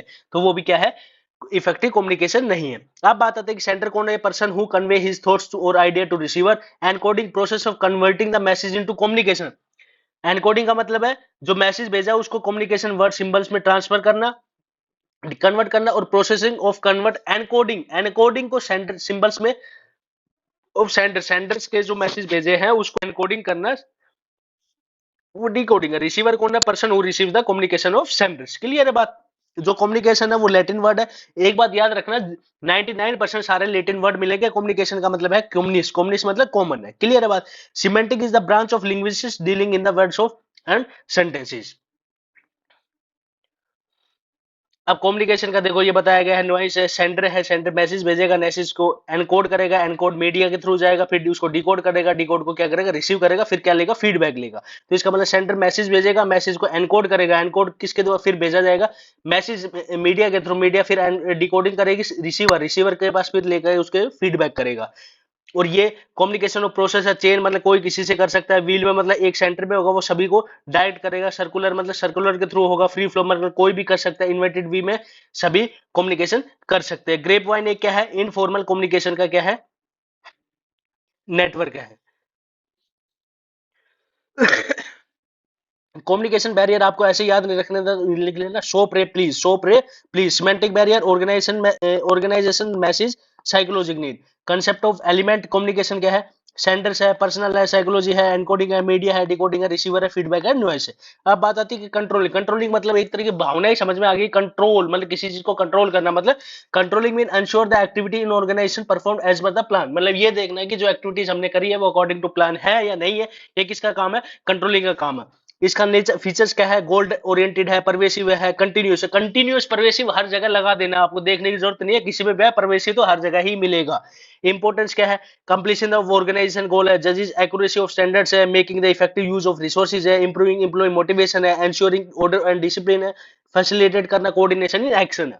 रिलेशनशिप, प्लानिंग का और कंट्रोलिंग का क्या रिलेशनशिप है, बहुत इंटरपेंडेंट, इंटररिलेटेड और इंडिपेंडेंट है, मतलब दोनों एक दूसरे से रिलेटेड है और इंडिपेंडेंट है। मतलब बोला गया है planning based on facts making control easier effective, और कंट्रोलिंग क्या करता है, improves the future planning provide the information derived by the past experience। Perspective है, कंट्रोलिंग क्या है, इवेल्युएटिंग है। ये बात आपसे याद सकता है, जो प्लानिंग है वो पर्सपेक्टिव है, पी से पी और सी से ई, मतलब planning prescribe appropriate action, controlling evaluate the performance, मतलब प्लानिंग प्लान करता है, कंट्रोलिंग इवेल्युएट करता है। Both are forward looking as well as backward looking भी है और फॉरवर्ड लुकिंग भी है, क्योंकि प्लानिंग पिछले प्लान्स को देख करके नई प्लानिंग बनाई जाती है, कंट्रोलिंग में ये देखता है कि एक्चुअल में क्या काम हुआ और पीछे क्या डिसाइड किया था, उसको कंपेयर करने में हेल्प करता है। कंट्रोलिंग की प्रोसीजर क्या है, setting the performance standard, measures actual, compare करता है, फिर कंपेयर करेगा, एनालिसिस निकालेगा, करेक्टिव एक्शंस लेगा। तो ये था। तो अब बात आता है कि हमारा कंट्रोलिंग जो इंपॉर्टेंट पॉइंट है, refers to the comparison actual performance with the planned performance and taking corrective actions. ये किसका काम है? कंट्रोलिंग का। क्रिटिकल पॉइंट कंट्रोल, सीपीसी, ये आपको याद रखने की जरूरत है। सीपीसी सीपीसी सीपीसी मतलब फोकस ऑन की रिजल्ट एरिया, उस पे फोकस करता है जो रिजल्ट एरिया उस पे। Critical point control, critical point control with critical and success of organisation. एक आता है कि आपसे पूछ लेता है मैनेजमेंट बाय एक्सेप्शन, ये किसका पार्ट है? कंट्रोलिंग। मैनेजमेंट ऑफ एक्सेप्शन का मतलब क्या बताया गया?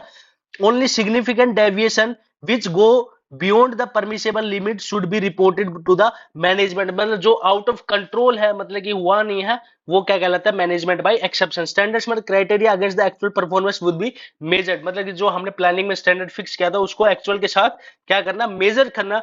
ये हमारा क्या कहलाता है? स्टैंडर्ड्स। तो आपको क्रिटिकल पॉइंट कंट्रोल आपको याद रखना है, ओनली फोकस करता है की रिजल्ट एरिया में। मैनेजमेंट में एक्सेप्शन में बोला गया deviation which go beyond the permissible limit.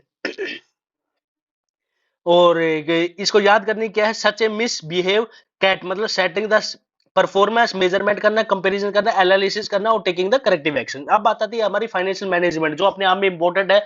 और कहने का मतलब क्वेश्चन इसमें से रेज आउट किए जा सकते हैं। फाइनेंशियल मैनेजमेंट, फाइनेंशियल मैनेजमेंट में क्या बोला? फाइनेंशियल मैनेजमेंट मतलब concern with the optimal procurement as well as the usages of, कहां से पैसा आएगा, कहां से उसको सही तरीके से यूज करना है, ये सब काम किसका है? फाइनेंशियल मैनेजमेंट का।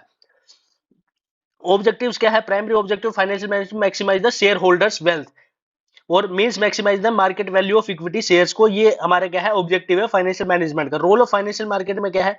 Size of composition of fix assets है, क्वांटम ऑफ करंट एसेट्स है, amount of long term short term funds to use है, ब्रेकअप लॉन्ग वैल्यू है, ऑल आइटम्स एंड प्रॉफिट। अब बात आता है कि जो इंपॉर्टेंट है हमारा टाइप्स ऑफ फाइनेंशियल डिसीजन, जो फाइनेंशियल डिसीजन है वो कौन कौन से है? तो वो हमारे हैं कौन कौन से? इन्वेस्टमेंट डिसीजन है, फाइनेंसिंग डिसीजन, डिविडेंड। इन्वेस्टमेंट में है ये है कि long term investment decision fix assets में लगाएंगे उसको हम क्या बोलते हैं? Capital budgeting decision. और शॉर्ट टर्म में लगाएंगे उसको बोलते हैं वर्किंग कैपिटल डिसीजन। जो इन्वेस्टमेंट करेंगे अगर हम लॉन्ग टर्म में कर रहे हैं तो वो लॉन्ग टर्म इन्वेस्टमेंट है, उसका दूसरा नाम है कैपिटल बस्टिंग डिसीजन। क्या नाम है? Capital budgeting decision. अगर शॉर्ट टर्म में हम कर रहे हैं उसका नाम क्या है? Working capital decision. क्लियर है? फैक्टर अफेक्टिंग कैपिटल डिसीजन क्या है? कैश फ्लो है, रेट ऑफ रिटर्न है, इन्वेस्टमेंट क्राइटेरिया है। फाइनेंसिंग डिसीजन में है क्या चीज?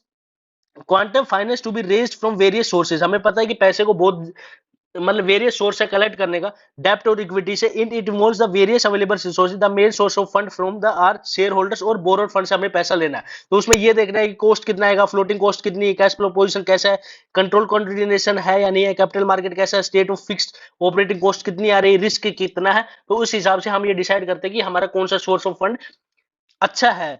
अगला आता है डिविडेंड डिसीजन। डिविडेंड डिसीजन मतलब how much the profit of distributed, मतलब कितना प्रॉफिट डिस्ट्रीब्यूट किया जाएगा एज ए डिविडेंड, हाउ कितना अपने पास रखा जाएगा, ये इफेक्ट करता है डिविडेंड डिसीजन। अर्निंग कितनी है, स्टेबिलिटी ऑफ अर्निंग कितनी है, स्टेबिलिटी ऑफ डिविडेंड कितना है, ग्रोथ प्रोस्पेक्टिव्स कितना है, कैश फ्लो देखना, कैश फ्लो सभी में आ रहा है, स्टेक होल्डर प्रेफरेंस देखना है, टैक्सेशन पॉलिसी देखना है, स्टॉक मार्केट रिएक्शन देखना है, लीगल कंसेंट, कॉन्ट्रेक्चुअल कंसेंट हमें देखना है। इसमें फाइनेंशियल डिसीजन किससे रिलेटेड होता है? थ्री एस्पेक्ट, किस किससे? Investment, financing, dividend. I F D FDI, अगर इसको आप याद रख लेते हो एफडीआई भी याद कर सकते हो, फॉरेन डायरेक्ट इन्वेस्टमेंट नहीं, investment financing decision. Fix operating cost है, cost of land and building, इसको हम क्या बोलते हैं? Fix operating cost. Dividend is portion of profit का जो डिस्ट्रीब्यूट किया जाएगा शेयर होल्डर्स को। शेयर होल्डर्स कौन होते हैं? Equity and retain earning are the share holders. Borrowed fund क्या होता है? Finance raise through the debentures from the bad debts, उसको क्या बोला जाता है? Borrowed fund. अब बात आते हैं financial need establish business to run modernise its expense, मतलब क्यों जरूरत पड़ती है बिजनेस को बढ़ाने के लिए, एक्सपेंड करने के लिए। फाइनेंशियल स्टेटमेंट ऐसे क्या क्या इंक्लूड किया जाता है? Balance sheet, profit and loss account. क्या चीज? Balance sheet, profit and loss account reflect the financial position of the financial health कैसी है कैसी नहीं है। मेन सोर्स ऑफ फंड है शेयर होल्डर और borrowed fund. Financial planning, financial planning मतलब estimate process estimating the fund requirement of the business, specify the source of funds, मतलब ये देखना कि कितने हमें फंड की रिक्वायरमेंट और कहां से हम इसको अरेंज कर सकते हैं। ऑब्जेक्टिव्स क्या है? एंश्योर अवेलेबिलिटी और फंड अवेलेबल होगा या नहीं होगा जब हमें चाहिएगा। Ensure firm does not raise resource unnecessary नहीं हो। Financial plan come jump starting savings even with the small amount money. Importance क्या है प्लानिंग की? प्रिपेयर फ्यूचर प्लान्स होता है, अवॉइड बिजनेस शॉक्स है, कोऑर्डिनेशन होता है, एलिमिनेट वेस्टफुल एफर्ट्स है, लिंक प्रेजेंट फ्यूचर को लिंक करता है, इन्वेस्टमेंट विद फाइनेंशियल डिसीजन है, फैसिलिटी विद फाइनेंशियल कंट्रोल है। अब बात आते हैं कैपिटल स्ट्रक्चर। कैपिटल स्ट्रक्चर अपने आप में इंपॉर्टेंट है। कैपिटल स्ट्रक्चर का मतलब है मिक्स बिटवीन ओनर्स फंड, जिसको बोला जाता है equity borrowed fund raise by the company, is डेब्ट और equity. Trading on equity means increasing in profit earned trade on equity का मतलब क्या है? Increasing in profit earn by the equity share holder due to presence of fixed financing charge like as interest. अब बात आता है factor determining the capital structure में हम क्या क्या चीज देखते हैं? कैश फ्लो पोजीशन किसमें, मतलब ये चीज तो हमें हर चीज में देख ले। इंटरेस्ट कवरेज रेशो, डेब्ट service ratio, return on investment, cost of डेब्ट, tax rate, cost of equity, floating cost, ये चीज देखना है। रिस्क कंसिडरेशन देखना है, फ्लेक्सिबिलिटी कितना है, कंट्रोल कितना है, रेगुलेटरी फ्रेमवर्क कितना है, स्टॉक मार्केट कंडीशन कितने, capital structure of the company. ICR interest coverage ratio, ये देख लेना। Number of times earned profit before tax of the company covers with the interest obligation. डेब्ट सर्विस कवरेज रेशो क्या है? Take over the deficit refers to the interest coverage ratio. Floating cost मतलब cost involve in issue of securities. तो जो खर्चा issue of securities में लिया जाता है उसको क्या बोलते हैं? Floating cost. अब बात आती है फिक्स्ड कैपिटल और वर्किंग कैपिटल। फिक्स्ड कैपिटल क्या होती है? Long term investment in long term assets. अब ये देखना है कि fixed capital, investment decision, capital budgeting decision, ये एक ही है। फीचर्स मतलब आप कंफ्यूज नहीं होना। कैपिटल बजटिंग डिसीजन मतलब investment decision, long term investment decision वो किस में किया जाता है? फिक्स्ड कैपिटल में, और उसको क्या बोलते हैं हम? Capital budgeting decision. अब बात आती है कि लॉन्ग टर्म ग्रोथ है, large amount of funds available है, रिस्क इन्वॉल्व है, इरिवर्सिबल डिसीजन है, ये हमारे फीचर्स है। Factor affecting the requirement of fix capital क्या देखना है? नेचर ऑफ बिजनेस कितना है, स्केल ऑफ ऑपरेशन कितना है, choice of technology, upgradation, growth of business, diversification, financial alternative level of collaboration. Working capital क्या होती है? जो कैपिटल हमें current assets like debtor, stock in trade, cash requirement mean to day expenses के लिए चाहिए रहती है, उसको क्या बोलते हैं? Working capital. वर्किंग कैपिटल का फॉर्मूला क्या है? Current assets minus current liability. Factor affecting, इसमें भी देखना है नेचर कितना, किस नेचर का बिजनेस है, स्केल ऑफ ऑपरेशन कितना है, बिजनेस साइकिल कितनी है, सीजनल फैक्टर्स कितने हैं, प्रोडक्शन साइकिल, क्रेडिट अवेल्ड कितना है, क्रेडिट अलाउड कितना है, ऑपरेटिंग एफिशिएंसी कितना है, अवेलेबिलिटी ऑफ रॉ मटेरियल कितना है, ग्रोथ प्रोस्पेक्टस कितना है, लेवल ऑफ कंपटीशन कितना है, इन्फ्लेशन कितना है। अब बात आती है कि करंट लायबिलिटीज क्या है? Payment obligation which are dues for the payment, जो हम एक साल के अंदर अंदर पेमेंट कर सकते हैं वो हमारी करंट लायबिलिटीज, इसको हम कैश में कन्वर्ट कर सकते हैं एक साल के अंदर अंदर। Current assets, production cycle, time of spend between the receipts of raw material and conversion of fixed goods, जो अब हमने रॉ मटेरियल खरीदा और उसको फिनिश गुड्स में कन्वर्ट करने तक के टाइम को हम क्या बोलते हैं? Production cycle. क्लियर है बात? इन्फ्लेशन मतलब क्या बोलता है? Sustains rise in the general price level. अब बात आती है high growth of business organization generally require high investment in fixed amount. Current assets are usually more liquidity, contribute less profit than the fixed assets. Working capital requirement high. Working capital हमें जरूरत पड़ती है higher in the firm with a longer process cycle. जब हमारा longer process cycle है, working capital ज्यादा जरूरत पड़ती है। क्लियर है बात? आप आते थे कि फाइनेंशियल मार्केट। फाइनेंशियल मार्केट क्या है? फाइनेंशियल मार्केट एक इकोनॉमिक सिस्टम है, कंसिस्ट टू मेन सेक्टर, जिसमें house hold which saves the fund and business firm which invest their fund. मतलब कि हम, हमारे जैसे लोग जो घरों में है वो पैसा इन्वेस्ट करते हैं, और एक बिजनेस फर्म है जहां पे पैसा इन्वेस्ट करवाया जाता है, तो वो एक दोनों का कोऑर्डिनेशन है, जिसको हम फाइनेंशियल मार्केट बोलते हैं। अब फाइनेंशियल मार्केट क्या काम करती है? Links the savers and enterprises, और फंड को मोबिलाइज करवाने में हेल्प करती है in doing the performance what is known as, इसको बोला जाता है एलोकेटिव फंक्शन। क्या बोला जाता है? Allocative function. अब बात आती है मॉनिटरी मार्केट। मनी मार्केट क्या होती है? Money market means short term funds which deals in monetary assets. वो मार्केट जो डील की जाती है किसमें? मॉनिटरी एसेट्स में। ये याद रख लेना, ये चैप्टर अपने आप में इंपॉर्टेंट है, इससे क्वेश्चन रेज आउट किए जाएंगे। मनी मार्केट क्या है? वो मार्केट जहां पे शॉर्ट टर्म फंड से डील की जाती है, जिसको हम क्या बोलते हैं? Monetary assets, whose period of maturity कितने दिन का हो? Less than 1 year. Capital market जो ऑर्गेनाइजेशन, इंस्टीट्यूशन है, instrument that provides long term, medium, ये नहीं है कि शॉर्ट टर्म, केवल मीडियम और लॉन्ग टर्म दोनों का डील किया जाता है, उस मार्केट को हम क्या बोलते हैं? Capital market, such as shares, bond, debenture etcetera. अब बात आती है कैपिटल मार्केट कितने टाइप के होते हैं? Primary market, secondary market. ये आपको याद रखने की जरूरत है। Primary market where the securities are sold first time, जहां पे सिक्योरिटीज को फर्स्ट टाइम बेचा जाता है और वहीं पे लोग फर्स्ट टाइम न्यू सिक्योरिटीज को खरीदते हैं, तो उसको हम क्या बोलते हैं? न्यू इश्यू मार्केट भी बोलते हैं। सिक्योरिटी मार्केट क्या है? Market purchase and sale of existing security, जो पहले खरीदी बेची जा चुकी है, उनको हम क्या बोलते हैं? Secondary securities. फाइनेंशियल मार्केट क्या है? Creation and exchange of financial assets है। मॉनिटरी एसेट्स क्या है? दो short term assets that can be liquidity easily quickly, cash and cash equivalent में शॉर्ट टर्म इन्वेस्टमेंट में। कैपिटल मार्केट इंस्टीट्यूट्स है, arrangements है through which long term funds both डेब्ट and equity can be raised. अब बात आती है capital market consist जो करता है development bank, commercial bank, stock exchange. क्या?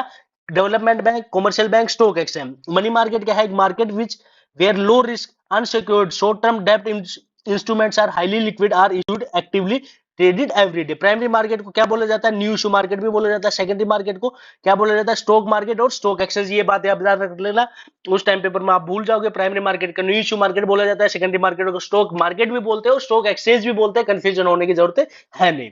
अगर आपको सेशन पसंद आ रहा हो तो प्लीज लाइक शेयर सब्सक्राइब जरूर कीजिएगा। अब बात आती है कि स्टॉक एक्सचेंज क्या होता है। Stock exchange means according to security contract act. आपको याद रखने की जरूरत है, सिक्योरिटी कॉन्ट्रैक्ट एक्ट कब बना था, 1956 में। सिक्योरिटी कॉन्ट्रैक्ट एक्ट कब बना था, 1956 में। Stock exchange means any body और individuals where the corporates are not constituted for the purpose of assisting, regulating, controlling the business, both buying and selling। मतलब जो भी सारे काम, कंट्रोल, पॉलिसी बनाना, सारा काम किसको दे दिया, स्टॉक एक्सचेंज को दे दिया। और ये बना था किसके अकॉर्डिंग, सिक्योरिटी कॉन्ट्रैक्ट एक्ट 1956 के अकॉर्डिंग बना था। अब आपसे क्वेश्चन पूछा जा रहा है जो स्टॉक एक्सचेंज था वो कब बना था, स्टॉक एक्सचेंज कब बना था ये आपको बताना है। अब बात आती है कि स्टॉक एक्सचेंज के फंक्शन क्या है। लिक्विडिटी, मार्केटेबिलिटी प्रोवाइड करवाना, सेफ्टी रखना ट्रांजैक्शन की, इकोनॉमिक ग्रोथ करवाना, स्प्रेड आउट ऑफ इक्विटी का डिटरमाइन प्राइस, सिक्योरिटीज को पता लगाना, स्कोप ऑफ स्पेकुलेशन। मतलब कि एक तरीके का कहने का मतलब कि क्या बोलते हैं इसको, लीगल स्पेकुलेशन। मतलब जुए का एक तरीके का बाजार है लेकिन लीगल वाला है। Trading procedure on stock exchange किया जाता है, ब्रोकर का सिलेक्ट किया जाता है, डीपेंडेंट अकाउंट ओपन किया जाता है, प्लेसिंग एंड ऑर्डर किया जाता है, एग्जीक्यूटिंग द ऑर्डर किया जाता है, सेटलमेंट ऑफ ट्रांजेक्शन किया जाता है। Trading procedure on stock exchange आपको ऐसे याद नहीं रखता तो ऐसे याद रखना, एसो पैरेट ईट स्ट्रॉबेरीज, एसो पैरेट, सो पैरेट्स ईट स्ट्रॉबेरीज। जो तोते हैं वो स्ट्रॉबेरीज खाते हैं। Selecting the brokers, opening the demat account, placing order, executing the order, settlement transaction. अब बात आती है कि क्या चीज, players and depository system. Players कितने होते हैं, एक तो डिपॉजिटरी है, इश्यूर है, डिपॉजिटरी पार्टिसिपेंट्स है और बेनिफिशियल ओनर है। स्टॉक एक्सचेंज हेल्प करता है कंपनीज को किसमें, फंड को रेज करवाने, finance providing, liquidity, safety transactions करवाने में भी इन्वेस्टर्स को।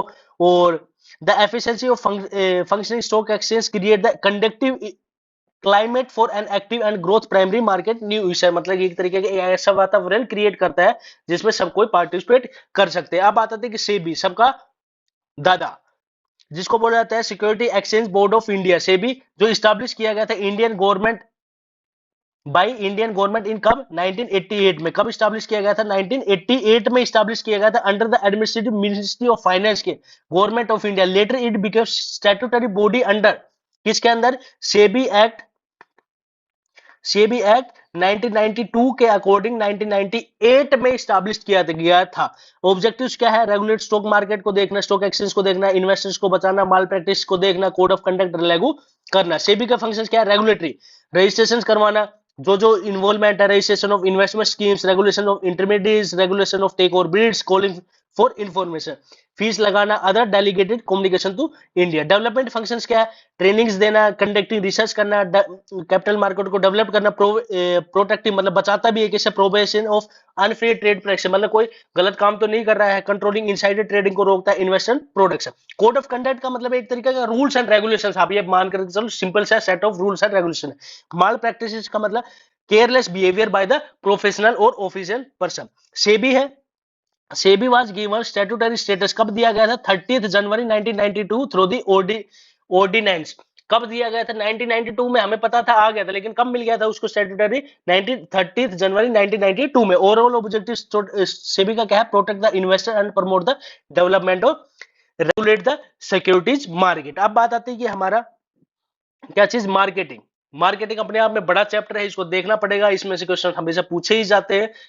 ऐसा कोई भी पेपर नहीं गया है जिसमें मार्केटिंग से क्वेश्चंस पुट आउट नहीं किए गए। मार्केटिंग का मतलब क्या है, identify the group of people, potential customer and find out the way to convey them to buy the company's product. मतलब ऐसा मार्केट पता लगाना जहां पे सामान को इजीली बेचा जा सके, उनको कन्वे किया जा सके। मार्केटिंग मैनेजमेंट का मतलब प्लानिंग, जहां मैनेजमेंट आ जाए वहां देख लेना, प्लानिंग, ऑर्गेनाइजिंग, डायरेक्टिंग, कंट्रोलिंग सारी एक्टिविटीज की जाती है। फीचर्स ऑफ मार्केटिंग क्या है, आइडेंटिफाई नीड पता लगाना, वांट्स ऑफ कस्टमर की मार्केट क्रिएट करना, डेवलपिंग कस्टमर वैल्यू क्रिएट करना, प्रोवाइडिंग एक्सचेंज मैकेनिज्म। फंक्शंस क्या है, gathering analysis of market information करना, मार्केटिंग प्लानिंग करना, प्रोडक्ट डिजाइनिंग डेवलपमेंट करना, स्टैंडर्डाइजेशन और ग्रेडिंग करना, पैकेजिंग करना, लेबलिंग करना, ब्रांडिंग करना, customer support service, pricing of product decide करना, प्रमोशन करना, फिजिकल डिस्ट्रीब्यूशन करना, कैसे सामान पहुंचाया जाएगा, ट्रांसपोर्टेशन करना, कहाँ सामान रखा जाएगा, स्टोरेज करवाना।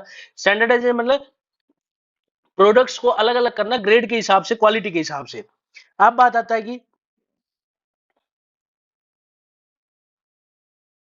अगर फंक्शंस ऑफ मार्केटिंग अगर आपको याद नहीं रहता तो ऐसा लग रहा है ना, go to market when brothers come. क्या? Go to market when brothers come, बाजार जाना जब भाई आएगा, फ्रॉम स्कूल से, एंड पार्टी 5 टाइम, मतलब 5 बार पार्टी से आ जाएगा और स्कूल से आ जाएगा, तब हम आ जाएंगे, हम मार्केट में जाएंगे। जी से गैदरिंग एनालिसिस, टी से ट्रांसपोर्टेशन, एम से मार्केटिंग प्लानिंग, डब्ल्यू से warehousing, branding, customer standardisation, product designing, packaging, pricing of product, promotion, physical distribution. ये था हमारा। अब बात आती है कि मार्केटिंग आपको बता दिया सोशल प्रोसेस है where people interact with others in order to persuade them, उनको कन्वे किया जाता है कि और प्रोडक्ट को खरीदने के लिए। नीड मतलब felt deprivation, feeling the beings deprived for something, मतलब कि क्या उनकी जरूरत है। एक्सचेंज, टू पार्टीज आती है आपस में, प्रोडक्ट और सर्विसेज का क्या करते हैं, एक्सचेंज करते हैं। स्टैंडर्डाइजेशन मतलब प्रोडक्ट्स और goods pre determined specification which helps in achieving uniformity and consistency in output. Grading करना मतलब क्लासिफाई करना, अलग अलग करना इनटू ग्रुप्स में on the basis of their characteristics में। पैकेजिंग का मतलब designing and developing the package for product, मतलब प्रोडक्ट के लिए डिजाइन करना, पैकेज तैयार करना, वो किसका काम है, पैकेजिंग का। लेबलिंग का designing the developing the label to put, जो बॉक्स है, बॉक्स के ऊपर जो लेबल लिखना है वो उसका काम है लेबलिंग। ट्रांसपोर्टेशन मतलब physical movement from one place to, मतलब यहाँ सामान बना है इसको यहाँ पे भेजना है, उसके लिए जो ट्रांसपोर्टेशन यूज किया जाएगा, physical movement of goods from one place to another place. अब अपने आप में इंपॉर्टेंट है क्या चीज, मार्केटिंग मैनेजमेंट फिलोसफी। क्या है मार्केटिंग मैनेजमेंट फिलोसफी, अपने आप में क्या है, इंपॉर्टेंट है, ये देख लेना क्या है। Production concept, product concept, selling concept, marketing concept, social concept. इसमें मार्केटिंग प्रोडक्शन कंसेप्ट में क्या बताया गया है, देखो प्रोडक्शन कंसेप्ट में क्या बताया गया, देखो ये आप लोग देखिएगा क्या चीज, प्रोडक्ट कंसेप्ट, अरे कहां चला गया, production concept Lay's the emphasis on availability of affordability of product, मतलब कि कितना प्रोडक्ट अवेलेबल करवा पाएंगे और किस प्राइस पे। प्रोडक्ट कंसेप्ट मतलब क्वालिटी कैसा होगा प्रोडक्ट का, मतलब प्रोडक्शन कंसेप्ट में ये बताता है सिंपल सी भाषा में, हम प्रोडक्शन प्रोडक्शन से वर्ड यूज हो गया, हम जब ज्यादा से ज्यादा प्रोडक्शन करेंगे तो कॉस्ट ऑफ वन प्रोडक्ट की क्या आएगी, कम आएगी, उस पर फोकस किया जाता है। प्रोडक्शन कंसेप्ट में क्या बोला जाता है, अगर हम क्वालिटी का प्रोडक्ट बनाएंगे तो हमारा कस्टमर ज्यादा खरीदेगा तो हम क्या करेंगे, प्रॉफिट कमाएंगे। सेलिंग कंसेप्ट में बोला गया इसमें यूज रखा गया सेलिंग कंसेप्ट का, इसमें मतलब कि हम ऐसी टेक्नोलॉजी से प्रोडक्ट बेचेंगे कि लोग बाग खरीदेंगे और हम प्रॉफिट कमाएंगे, मैक्सिमम एफर्ट्स बेचने पे रहता है। मार्केटिंग कंसेप्ट में बोला गया है कस्टमर सेटिस्फेक्शन को हमने ध्यान में रखना है, सोसाइटी में कस्टमर सेटिस्फेक्शन को भी ध्यान में रखना है और सोसाइटी को भी हमने ध्यान में रखना है, तब प्रोडक्ट बेचना और हम क्या कमाएंगे, उससे प्रॉफिट कमाएंगे। मेन मकसद है मार्केटिंग मैनेजमेंट का, प्रॉफिट सभी में कराएंगे लेकिन अलग अलग है। प्रोडक्शन में कम कंसेप्ट में ज्यादा से ज्यादा प्रोडक्ट बना करके, प्रोडक्ट में कंसेप्ट में क्वालिटी का प्रोडक्ट दे करके, सेलिंग में ज्यादा से ज्यादा सामान वेरियस टेक्नोलॉजी यूज करके, इस मार्केटिंग कंसेप्ट में कस्टमर को सेटिस्फाई करके। और सोशल मार्केटिंग कंसेप्ट में क्या बताया गया, सोसाइटी को सेटिस्फाई करके उनके नीड्स और सोशल वैल्यूज को ध्यान में रखते हुए। मार्केटिंग मैनेजमेंट फिलोसफी मतलब बताया गया है thinking that guides marketing efforts को, प्रोडक्ट मतलब an article subsistence offered for sale किया जाता है। उसके बाद बोला focus on business firm shifted pushing the sale of product through the aggressive selling techniques with a view to persuade lure coax buyer and buying the products. ये जो technology use की जाती है सेलिंग कंसेप्ट में, selling concept मतलब इतनी धुआंधार advertisement दिखा देना कि हाँ भाई ये प्रोडक्ट क्या हो जाएगा, जैसे कि एक आता है ये कौन सा है, माउंटेन ड्यू, मतलब डर के आगे जीत है, मतलब पहाड़ों पे जाओ और कूद जाओ मरोगे नहीं, ऐसा हो सकता है क्या, मतलब ये इस तरीके की टेक्नोलॉजी यूज करना, एक बार चढ़ के देखना पहाड़ों पे और कूद के देखना बचते हुए, ऊपर ही नाम को प्यारे होते हो। तो कहने का मतलब ऐसी टेक्नोलॉजी यूज करना कि प्रोडक्ट को खरीदने के लिए लोग बाग क्या हो जाते हैं, अट्रैक्ट हो जाते हैं। मार्केटिंग कंसेप्ट में बोला गया कस्टमर नीड्स का ध्यान में रखना, कस्टमर सेटिस्फाई होता है नहीं होता, ये चीज को भी आपने ध्यान में रखना है। सोशल मार्केटिंग पे अटेंशन रहता है social ethical ethological aspect of the marketing. अब आता है मार्केटिंग मिक्स में। मार्केटिंग मिक्स का मतलब क्या है, marketing mix marketing manager concentrate four major decision, जिसको बोला जाता है 4 पीस। क्या चीज, 4 पीस, जिसमें price place promotion, price place promotion और क्या चीज, प्रोडक्ट। हम कह सकते हैं प्रोडक्ट प्राइस प्लेस प्रमोशन। क्या प्रोडक्ट बनेगा, क्या प्राइस होगा, कहां पे डिस्ट्रीब्यूट किया जाएगा, कैसे प्रमोशन किया जाएगा, सब क्वालिटी है किसकी, मार्केटिंग मिक्स की। Product means the goods and service anything value which are offered for the market sale. ये आप डायग्राम भी देख सकते हैं 4 पीस का। प्रोडक्ट बना दिया, प्राइस क्या रखा, कहां पे बेचा जाएगा, प्रमोशन कैसे किया जाएगा। अब उसके बाद आता है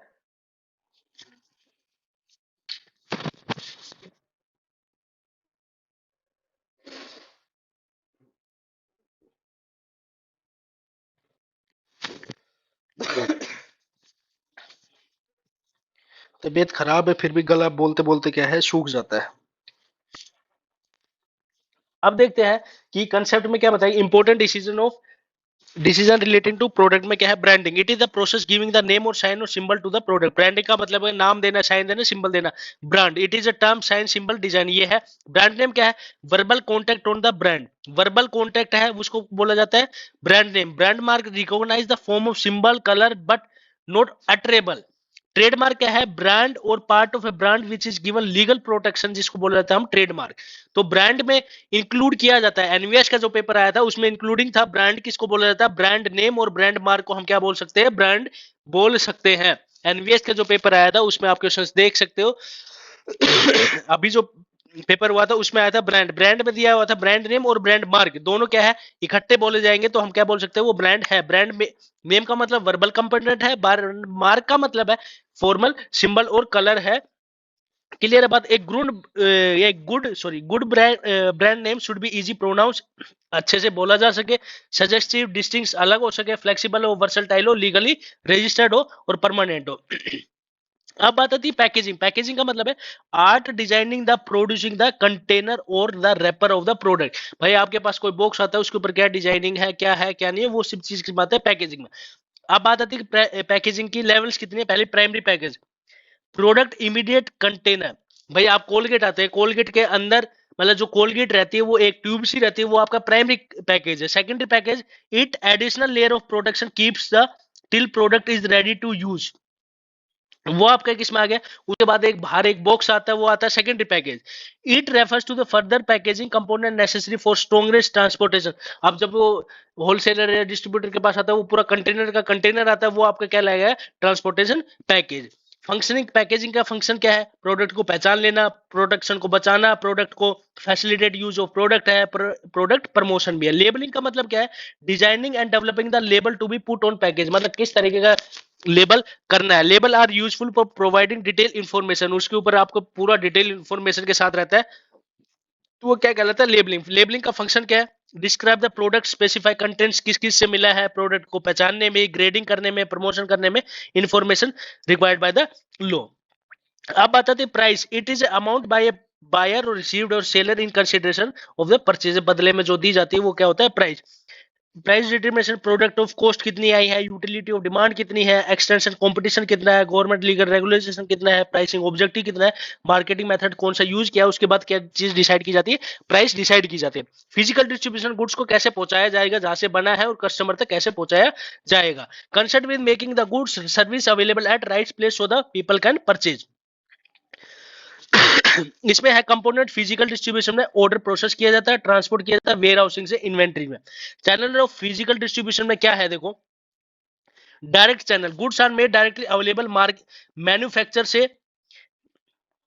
मैन्युफैक्चर से कस्टमर तक, जीरो लेवल। रिटेलर कंज्यूमर आ गया, marketing manufacturer, retailer, consumer, two level, sorry ये वन लेवल चैनल। फिर उसके बाद आ गया मार्केटिंग सॉरी मैन्युफैक्चरर, और उसके बाद हमारा आ गया क्या चीज, होलसेलर, होलसेलर के बाद रिटेलर, रिटेलर के बाद आ गया कस्टमर। तो ये हमारा इसमें दो लोग आगे बीच में, इसमें एक आ गया वन लेवल, इसमें कोई भी नहीं है जीरो लेवल, इसमें दो लोग आगे टू लेवल। अब एक आता है मैन्युफैक्चरर, एजेंट, एजेंट किसको बेचेगा, होलसेलर को, होलसेलर किसको बेचेगा, रिटेलर को, रिटेलर बेचेगा किसको, कस्टमर को। तो ये three level of channel of distribution है, इससे ज्यादा आपको कुछ करने की जरूरत नहीं है, बस ये याद रख लेना कि कौन कौन इसमें शामिल है। क्लियर है बात। नेक्स्ट हमारा देखते हैं elements of promotion mix. Promotion mix में है advertising, advertisement impersonal information communication which is paid by the marketer to promote the goods. Merits क्या है एडवर्टाइजमेंट की, मास ज्यादा लोगों के बीच में पहुंचता है, कस्टमर सेटिस्फेक्शन, कॉन्फिडेंस होता है, एक्सप्रेसिवनेस है, इकोनॉमी है। लिमिटेशन क्या है, लेस फोर्सफुल है, लैक फीडबैक है, इनफ्लेक्सिबिलिटी है, लो इफेक्टिवनेस है। ऑब्जेक्टिव्स क्या है, ऐड टू कॉस्ट, कॉस्ट में ऐड कर दिया जाता है, अंडर डिटरमाइंड सोशल वैल्यूज को ध्यान में नहीं रखा जाता, कंफ्यूजन द बायर, बायर्स को कंफ्यूज किया जाता है, एनकरेज सेल्स इंफीरियर प्रोडक्ट, खराब प्रोडक्ट को भी ऐसे बढ़ा चढ़ा करके दिखाते हैं कि प्रोडक्ट तो बहुत अच्छा है, खरीद लेना चाहिए। अगर आप लोग देखते हो तो टूथपेस्ट लगभग एक ही कंपनी दो तीन टूथपेस्ट बनाती है, लेकिन सब अपना अपना एडवर्टाइजमेंट कर देती है, अलग अलग प्रोडक्ट के लिए अलग अलग स्पेसिफिकेशन दिखा करके क्या करती है, एडवर्टाइजमेंट करती है। तो वो क्या है, कंफ्यूज करती है। Some advertisement are in bad taste, कुछ एडवर्टाइजमेंट ऐसे आते हैं कि जो बैड इंटरेस्ट है।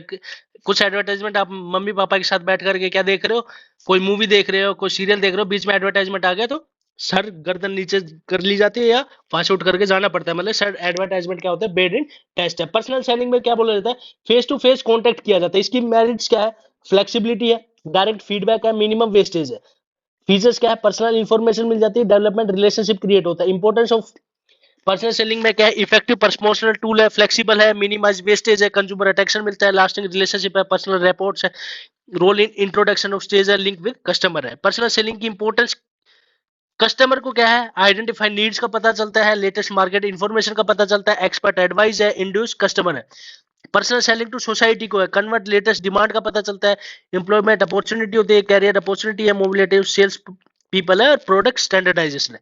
सेल्स प्रमोशन में short term incentive offer to encourage immediate sale of product. क्या है, merit of sale promotion, attention value है, useful in new product launch है। उसके बाद लिमिटेशंस क्या है, रिफ्लेक्ट क्राइसिस है, स्पॉइल प्रोडक्ट इमेज को भी खराब किया जा सकता है। सेल प्रमोशन में टेक्निक यूज कौन कौन सी की जाती है, rebate, discount, refund, product combination, quality quantity gift, instant draw, lucky draw, usable benefit, full finance, sampling contest.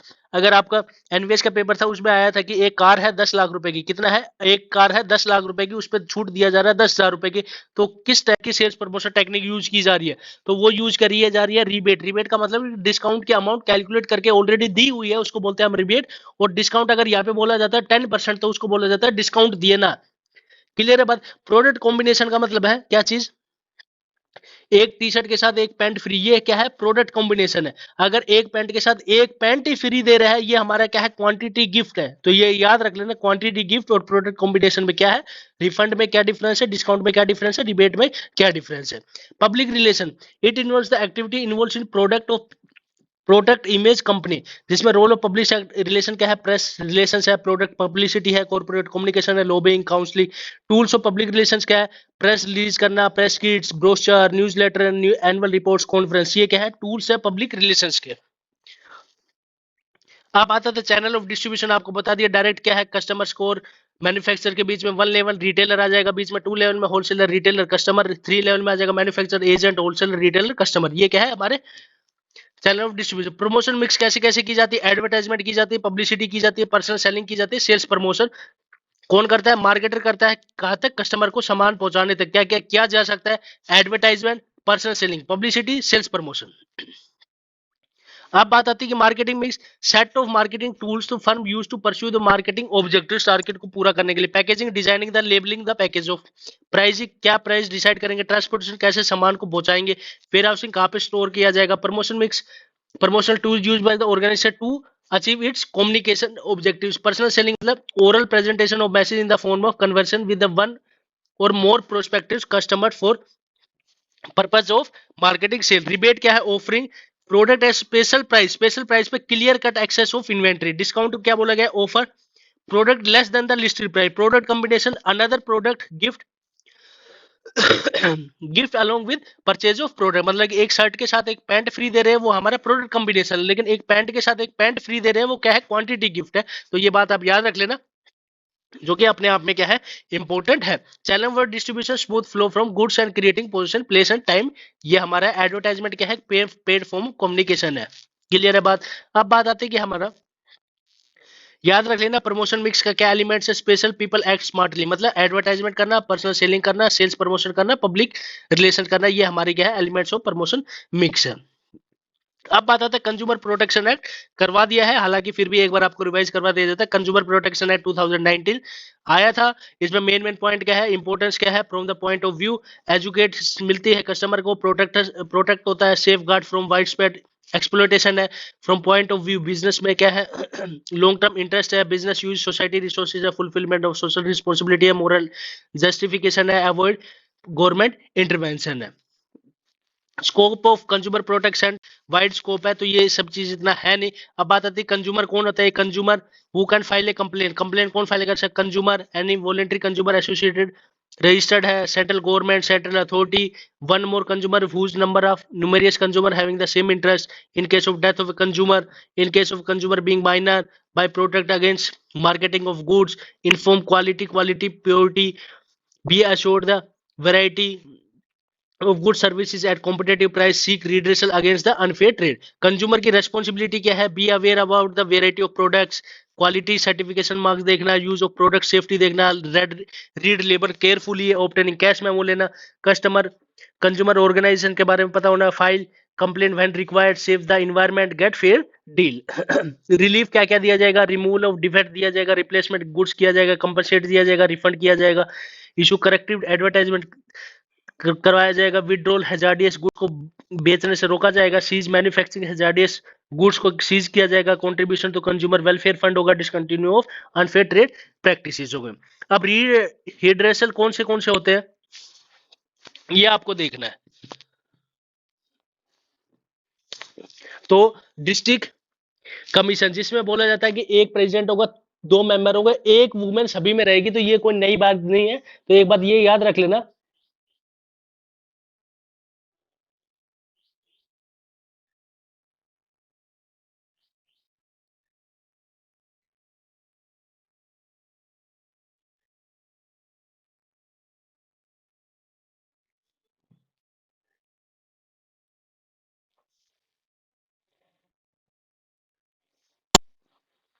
तो ये बात आप याद रख लेना कि एक वुमन तो सभी में कॉमन रहेगी, तो ये चीज भूलना नहीं है, एक वुमन हर एक में रहेगी, जिसमें से इसमें कितने मेंबर रहेंगे? 3 मेंबर रहेंगे, और जो प्रेसिडेंट रहेगा उसकी नॉलेज किसके बराबर होगी? डिस्ट्रिक्ट जज के बराबर होगी। अपॉइंट कौन करता है? State government. डिस्प्यूट 1 करोड़ तक का इसमें किया जाएगा।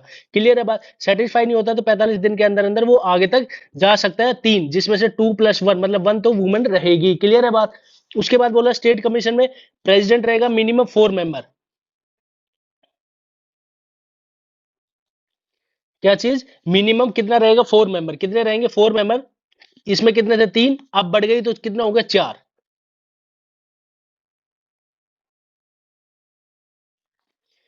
एटलीस्ट एक मूवमेंट क्या रहेगी? एक वुमन रहेगी। 1 करोड़ से 10 करोड़, ये आपको याद रखना, लिमिट पूछा जा सकता है। 1 करोड़ से 10 करोड़, 1 करोड़ से 10 करोड़ के बीच में स्टेट कमीशन में अगर सेटिस्फाई नहीं होता तो 30 दिन के अंदर अंदर फिर आगे भाग सकता है। नेशनल कमीशन में 4 मेंबर रहेंगे, जिसमें से एक वुमन रहेगी।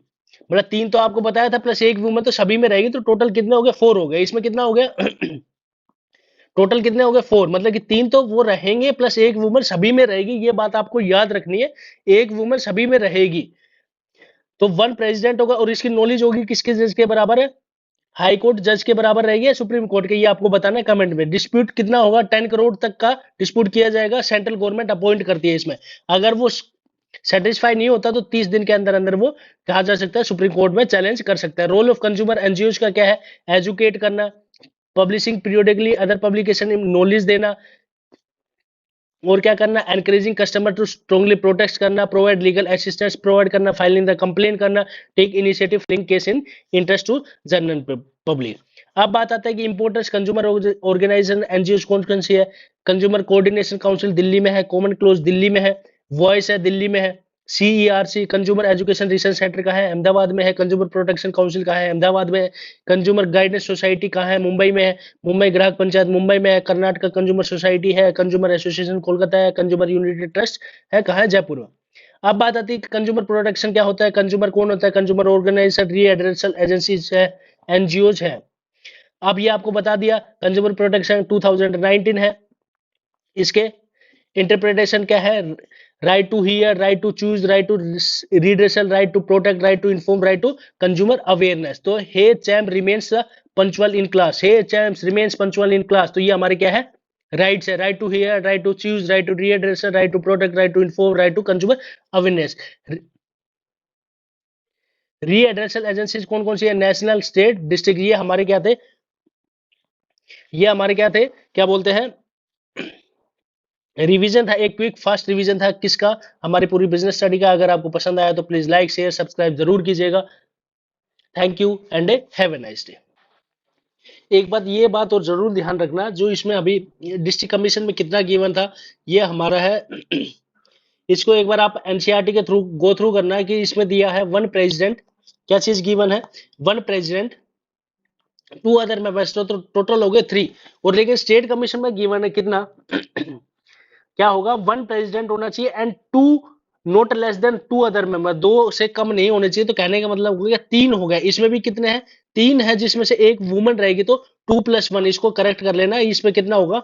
2+1 कितना होगा स्टेट कमीशन में? 2+1, 2+1, यहाँ पे 3 नहीं होगा, मिनिमम कितने होने चाहिए? 4। मिनिमम अदर मेंबर्स कितने होने चाहिए? 4। ये नहीं है अकॉर्डिंग टू एनसीईआरटी में। अगर आप देखोगे तो इसमें गिवन है कितने?